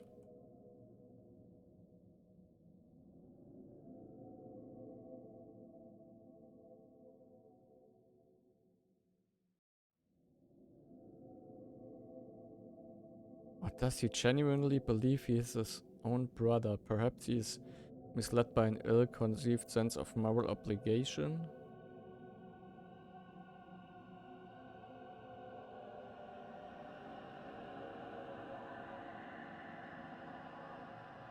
Ich glaube, das ist eine Frage, auf die wir keine wirkliche Antwort kriegen werden. Außer dass... keine Ahnung. Ich glaube, ich bringe den Tag jetzt auch zu Ende. Wir gehen jetzt pennen und gehen zu Tag 11.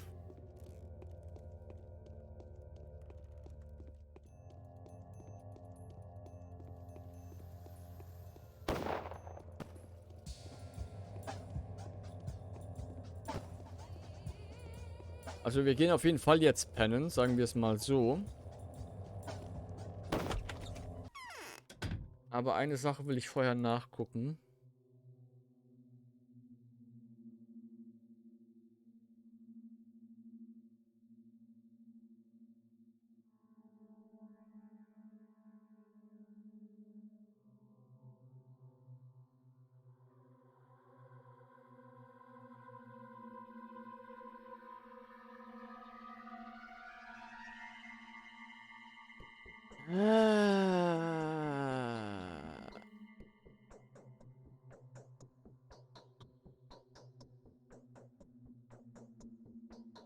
Okay. Also es gibt auf jeden Fall einige Quests, die man an Tag 11 machen kann. Mehr habe ich gerade nicht nachgeguckt. Ich glaube, wir machen es doch am Donnerstag. Lieber. Ich will jetzt aber auch nicht genau gucken, was das alles für Sachen sind, die man da... Ich will mich ja nicht spoilern.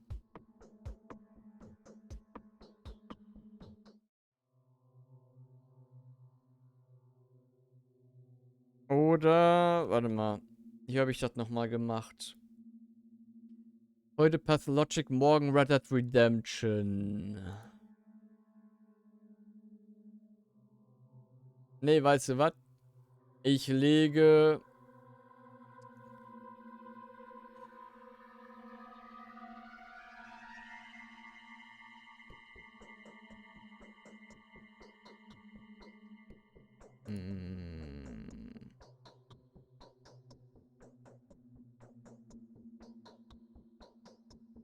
Nee, komm. Wir machen jetzt hier Ende. Für heute. Und morgen bringen wir dann Pathologic zum Schluss. Nicht dein Ernst.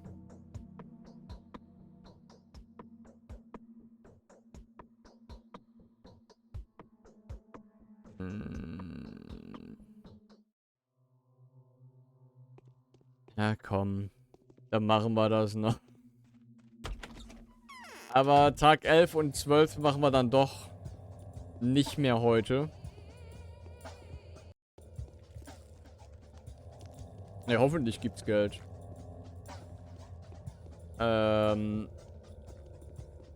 Ich denke, das werde ich morgen spontan entscheiden. Ob wir dann morgen Red Dead Redemption machen wie geplant oder ob ich morgen auf Pathologic wechsle.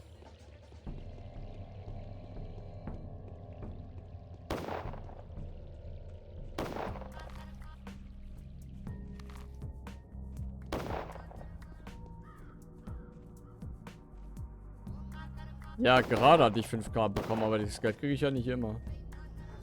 Ich kenne nicht immer eine Belohnung.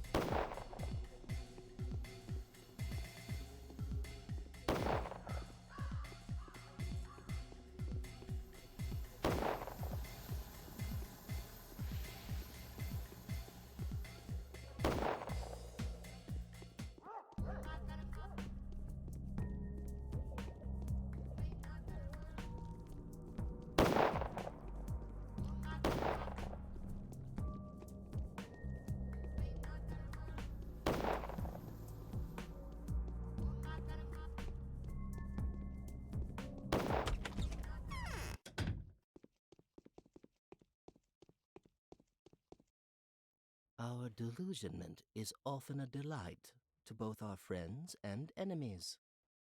You have my sincerest gratitude for finding an opportunity to pay a visit to a poor actor. But tell me, what do you make of the things you've witnessed recently? What is your impression? The impression is all over the place, to be blunt.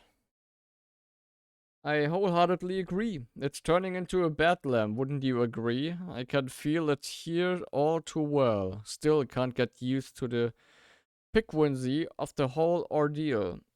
See for yourself. I've been thinking about leaving this place of the dead for a while now, but I get the feeling that this is exactly the place for me to fulfill my part. Why did you want to see me? To confirm your sharpest observation, actually. I've got competition now, as you can see. The lowest kind of it, I suppose. I am no tragedian myself. I'm rather a comedian, but this is a most grotesque and insane parody. The mob is trying to act out, I'm not sure what to call it. It's not really a performance. Well, they are trying to act out a living image of something by the bone stake. Although I'm not sure living is the best word. The centerpiece is a dying creature after all. Everybody started to talk about it, interpreting and reinterpreting the act, just like they do with our very own mask acts here. The pathetic excitement is growing by the hour, hand in hand with the anger. I don't know, I only have the executor's sardonic reports at the moment. I wouldn't have bothered you with this if not for the nasty smell coming from the detestable farce, because honestly, who would really believe that it was my epigone's doing? The mob thinks it's a heavenly pretend, no less.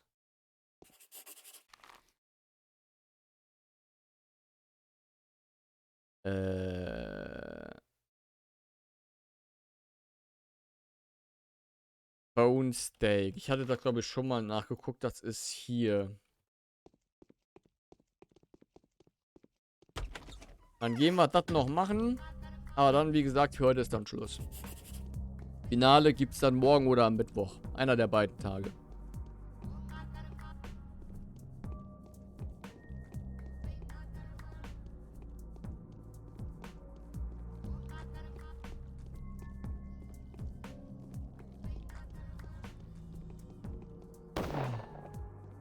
Aufpassen beim Laufen und Chat lesen. Ich sag's gerade noch und guck in dem Moment wieder in den Chat.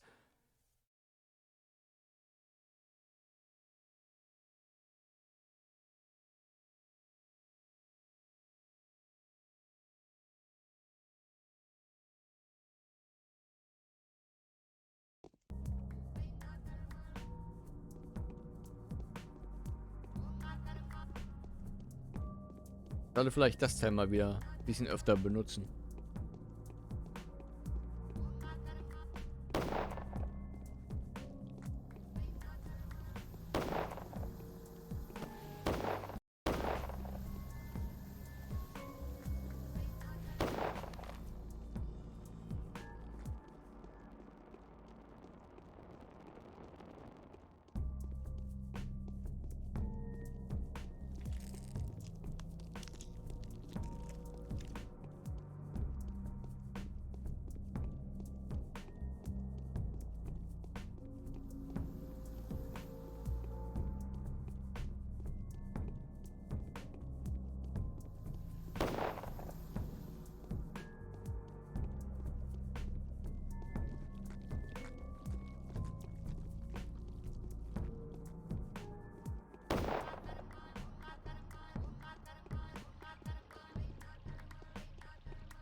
Ich glaube, es ist eh eine gute Entscheidung zu sagen, dass wir heute zum Ende kommen dann.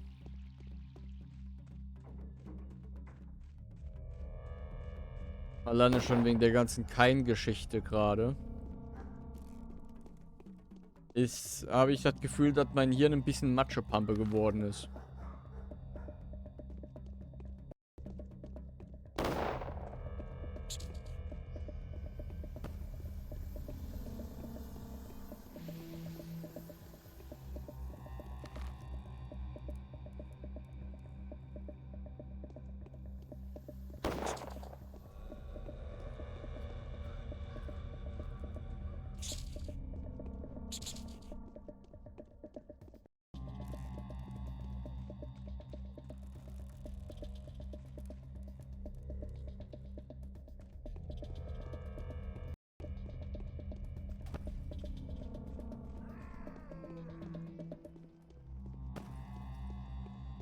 Aber abgesehen davon wirkte der Tag heute doch recht entspannt. Man muss aber auch sagen, wir hatten glücklicherweise genug Alkohol dabei und konnten ja eine Quest dementsprechend sehr schnell erledigen. Wir könnten ruhig nochmal was zu essen kaufen, glaube ich. Auch. Oder auch nicht. Weil er nichts wirklich hat.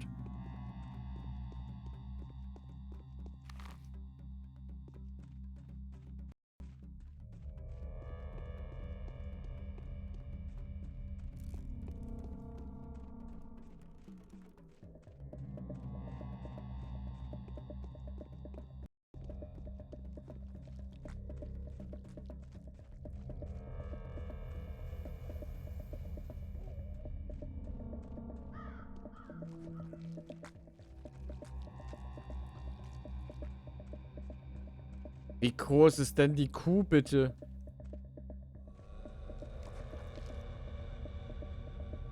Over here, listen people, hearken to heaven's sign. For this is a parable. Listen to my explication, fair people. For this is a simple sign for us to know who is to blame for all our woes, for all our suffering. And who would that be? People gather around, or better yet, call for your neighbors and relatives and nearest and dearest. For the meaning behind this is as follows. The kind tower is killing our town. The bull here represents the town. And the sharp stake, this shameful stake, is a symbol of the kind's vile creation, their obscene philosophizing. Wipe them out, the monsters. Simon was a monster, for his sins had brought this pestilence upon us. And Maria, his granddaughter, would soon reach the stars and ply us to her will with her magics. Just as her mother Nina used to in days past. She must be killed, torn apart, and thrown for the people's relish. That's it, I'm shutting you up in the most...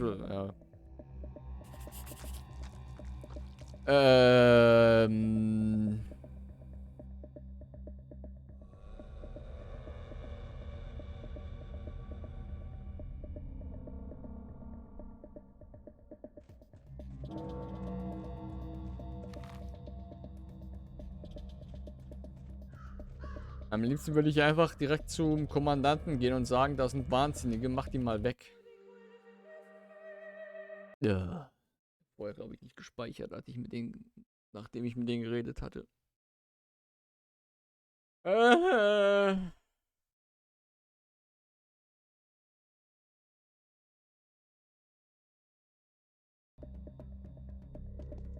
Ja. Alter.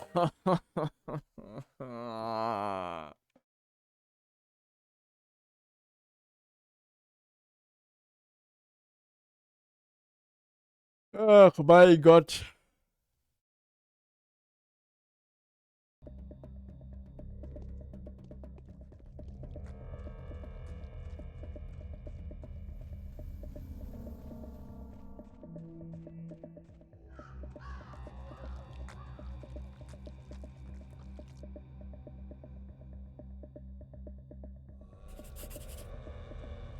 Speichern.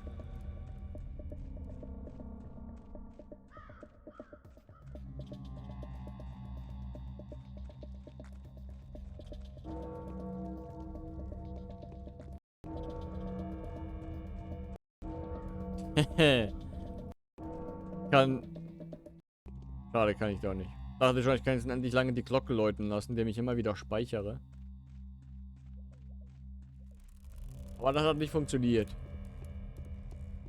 Okay, ich merke gerade, wie mich so ein bisschen doch so leicht die Müdigkeit überkommt. Ich hoffe, das ist wirklich so. Dann kann ich nämlich mal wieder ein bisschen früher ins Bett, um dann wieder morgens früher aufzustehen. Wäre zumindest wünschenswert.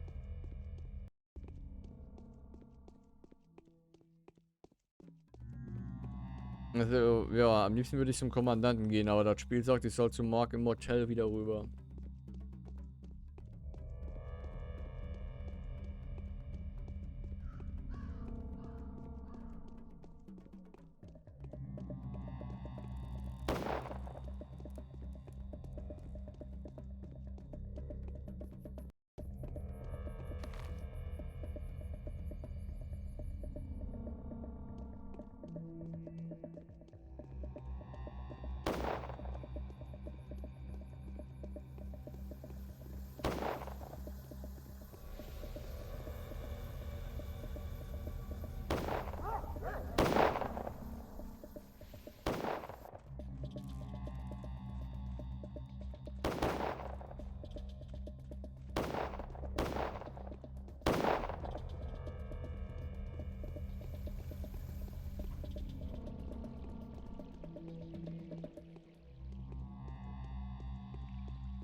Eieieiei. Entschuldigung. Für mein Gähnen gerade.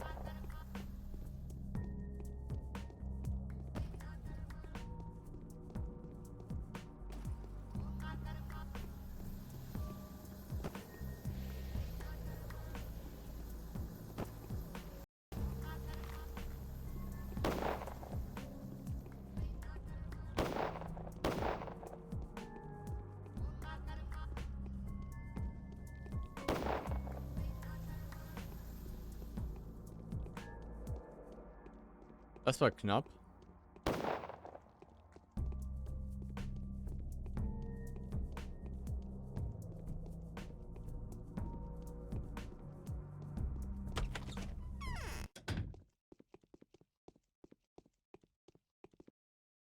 Changeling is the most sincere of them all. Some of them she Did you see it? Was it impressive?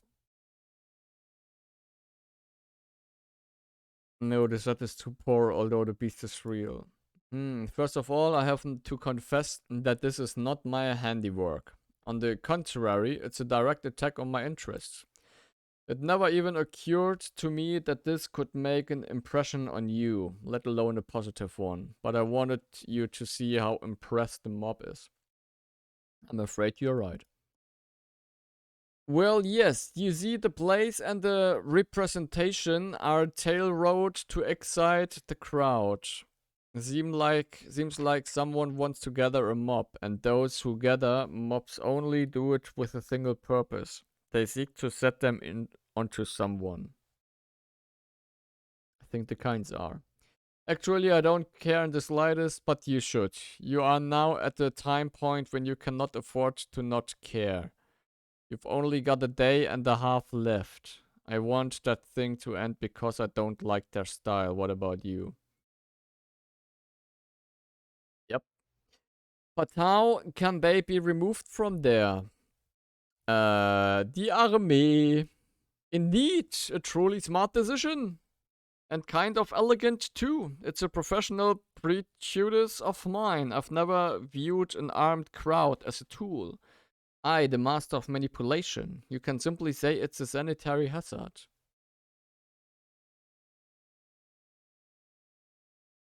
Ja, kann gut sein. And it will be burned. Although I'm afraid that won't be the end of it. Gut, dass das Militär direkt um die Ecke ist.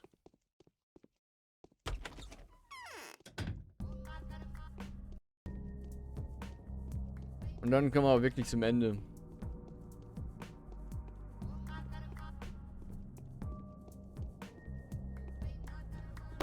Im Idealfall gehe ich ja heute wieder früh pennen, damit ich morgen früh wieder aufstehen kann.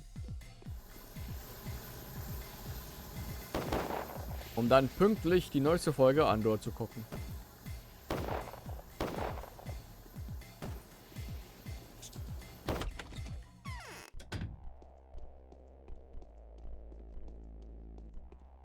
What? I hope that in this particular, blah blah blah, say Commander. Can I come to you in a case of emergency? I sincerely hope you can. I have to admit I'm furious. The directive I received from the top brass gave me very broad authority and the right to make strategic decisions. It made no mention of an Inquisitor, and now this. I had to report an issue of utmost importance. There is a riot brewing in the poor districts. Let the Inquisitor deal with that. Riots are right up her alley. I wish no part in it. She won't share information with me, so I won't step onto her turf. I'm not being vindictive. I'd hate to disturb her eventually.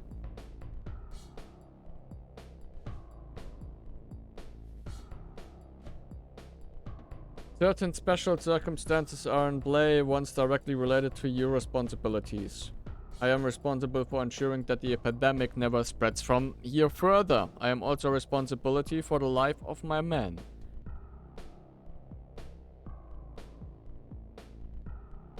Your flamethrower corps are burning out everything infected, whether it moves or not. Is that within the scope of their jurisdiction? Absolutely. Many interesting things for them to see on the bone stake lot. I'd let them in that particular direction if I were you.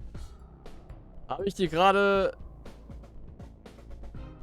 Here's what I'll do. I'll notify Longan. He is a stalwart officer, a heart burning with passion. He is in command of the Flamethrower Corps. He was assigned to my unit right before this whole affair, so let him perform his duty. As for me, spare me any further details.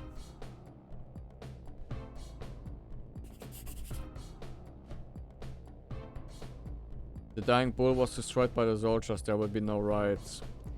Jetzt frage ich mich aber, wurden auch die Rioter geburnt? Das hat sich nämlich ein bisschen danach angehört. So nach dem Motto: Geht mal darüber und verbrennt alles, was ihr da seht.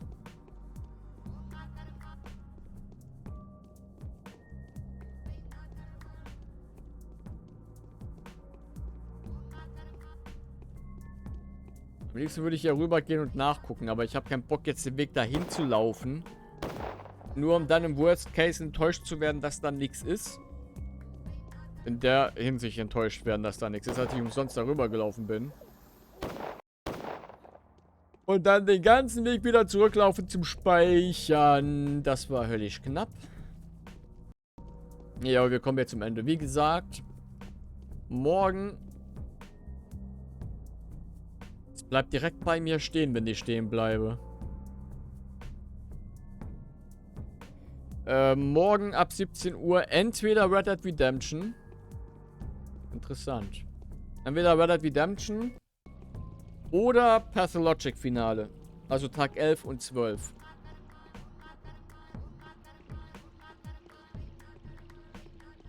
Und das Theaterstück werden wir auch erst wobei... Sollen wir das Theaterstück jetzt gleich direkt noch gucken? Oder machen... Ne, machen wir morgen. Wir gucken das Theaterstück dann auch morgen. Also wir...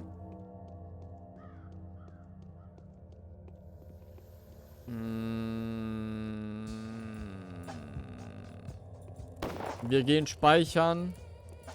Pennen bis um Mitternacht. Gehen dann zum Theater. Speichern da nochmal. Gucken uns das Theaterstück an. Und dann machen wir Schluss. So als kleinen Cliffhanger für morgen. Oder halt am Mittwoch. Und dann, wenn es dann das nächste Mal wieder weitergeht, gucken wir das Theaterstück nochmal zur Auffrischung. So nach dem Motto. Ich glaube, das ist ein guter Plan. Gute Idee.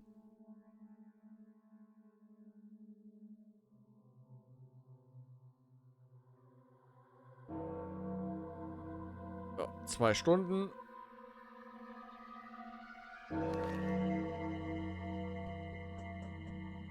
The day is over. Your timely efforts allowed your supporters to remain unharmed. A new mime performance is being rehearsed at the theater. Alle noch gesund. Ich halb verhungert.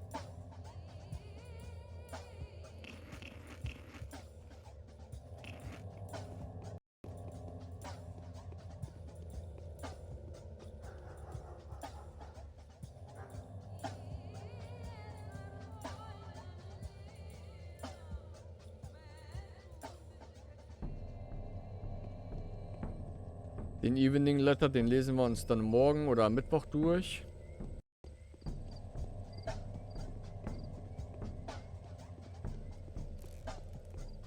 Ich würde auch wirklich unfassbar gerne weitermachen wollen jetzt. Um zu gucken, wie das Spiel endet. Aber da müssen wir uns dann doch auf morgen Mittwoch gedulden. Je nachdem, wann ich das dann wieder weitermache. Aber ich würde mal behaupten, die Chancen stehen hoch, dass ich morgen mit Pathologic weitermache.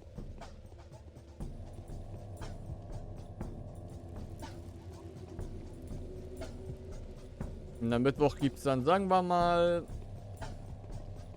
so 2-3 Stunden Red Dead Redemption.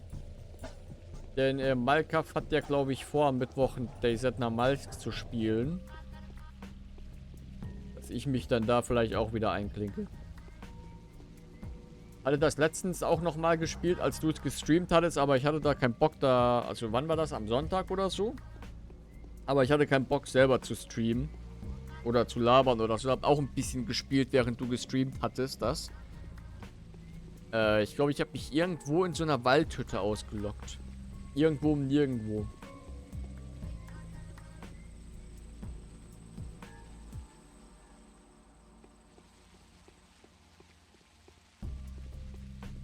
War so klar. So. Dann speichern wir mal richtig. The law of gravity is tragically incompatible with dream catching. Illusions have to be let go of in good time. There is a tricky way to save the specular tower, but there will be casualties. What do you say? The law demands that we remain silent, as if there's nothing to save but this ridiculous tower. There is another tricky way. It allows for saving the town of men, but it also requires a sacrifice to be made. What do you say? The law is impartial. The choice is yours. Is there an alternative way to subvert your ridiculously unfair law? We're just doing our job. Why all the fuss? You've got time. Live some more.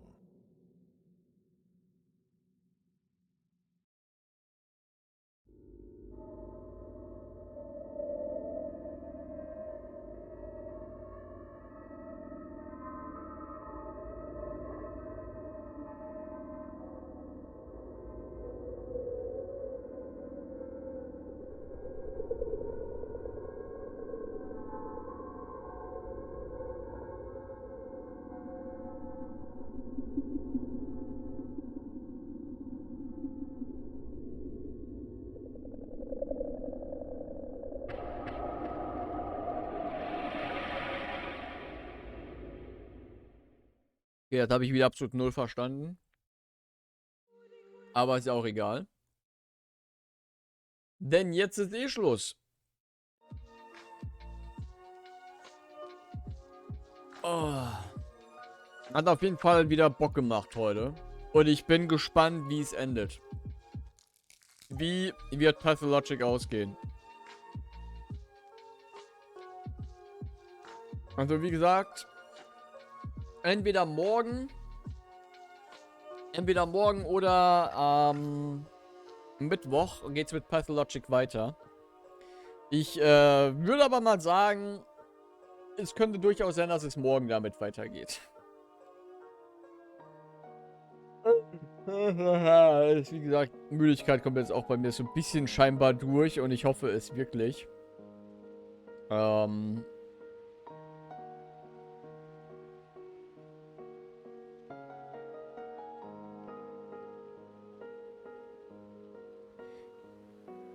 Achievement Nummer 9 und 10. Also Tag 9 und 10 überstanden. Tag 9 5,9% aller Spieler und Tag 10 überstanden 5,7 aller Spieler.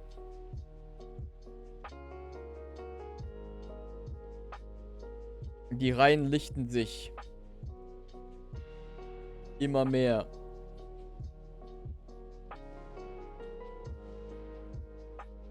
Aber jo. Und der Malsk werde ich am Donnerstag oder Freitag machen. Jo, sehen wir ja dann. Das sehen wir ja dann. Kann sich ja dann gegebenenfalls vorher nochmal bei mir melden oder so. Aber ich werde jetzt auch verschwinden, denn ich muss dringend Wasser lassen. Muss mal wieder auf die Toilette vom ganzen Wasser trinken nebenbei. Von daher wünsche ich eine angenehme gute Nacht. Guten erholsamen Schlaf und dann einen guten Start in den Mittwoch hoffentlich. Wir sehen uns dann auf jeden Fall morgen wieder. Wie gesagt, entweder Project Zomboid wollte ich gerade sagen. Entweder Pathologic oder halt Red Dead Redemption. Das werde ich dann morgen spontan entscheiden, denke ich mal. Aber die Chancen stehen höher für Pathologic, I guess. Ich bin aber raus. Verabschiede mich. Wünsche euch noch einen wunderschönen guten Abend, gute Nacht. Und bis dann. Ciao.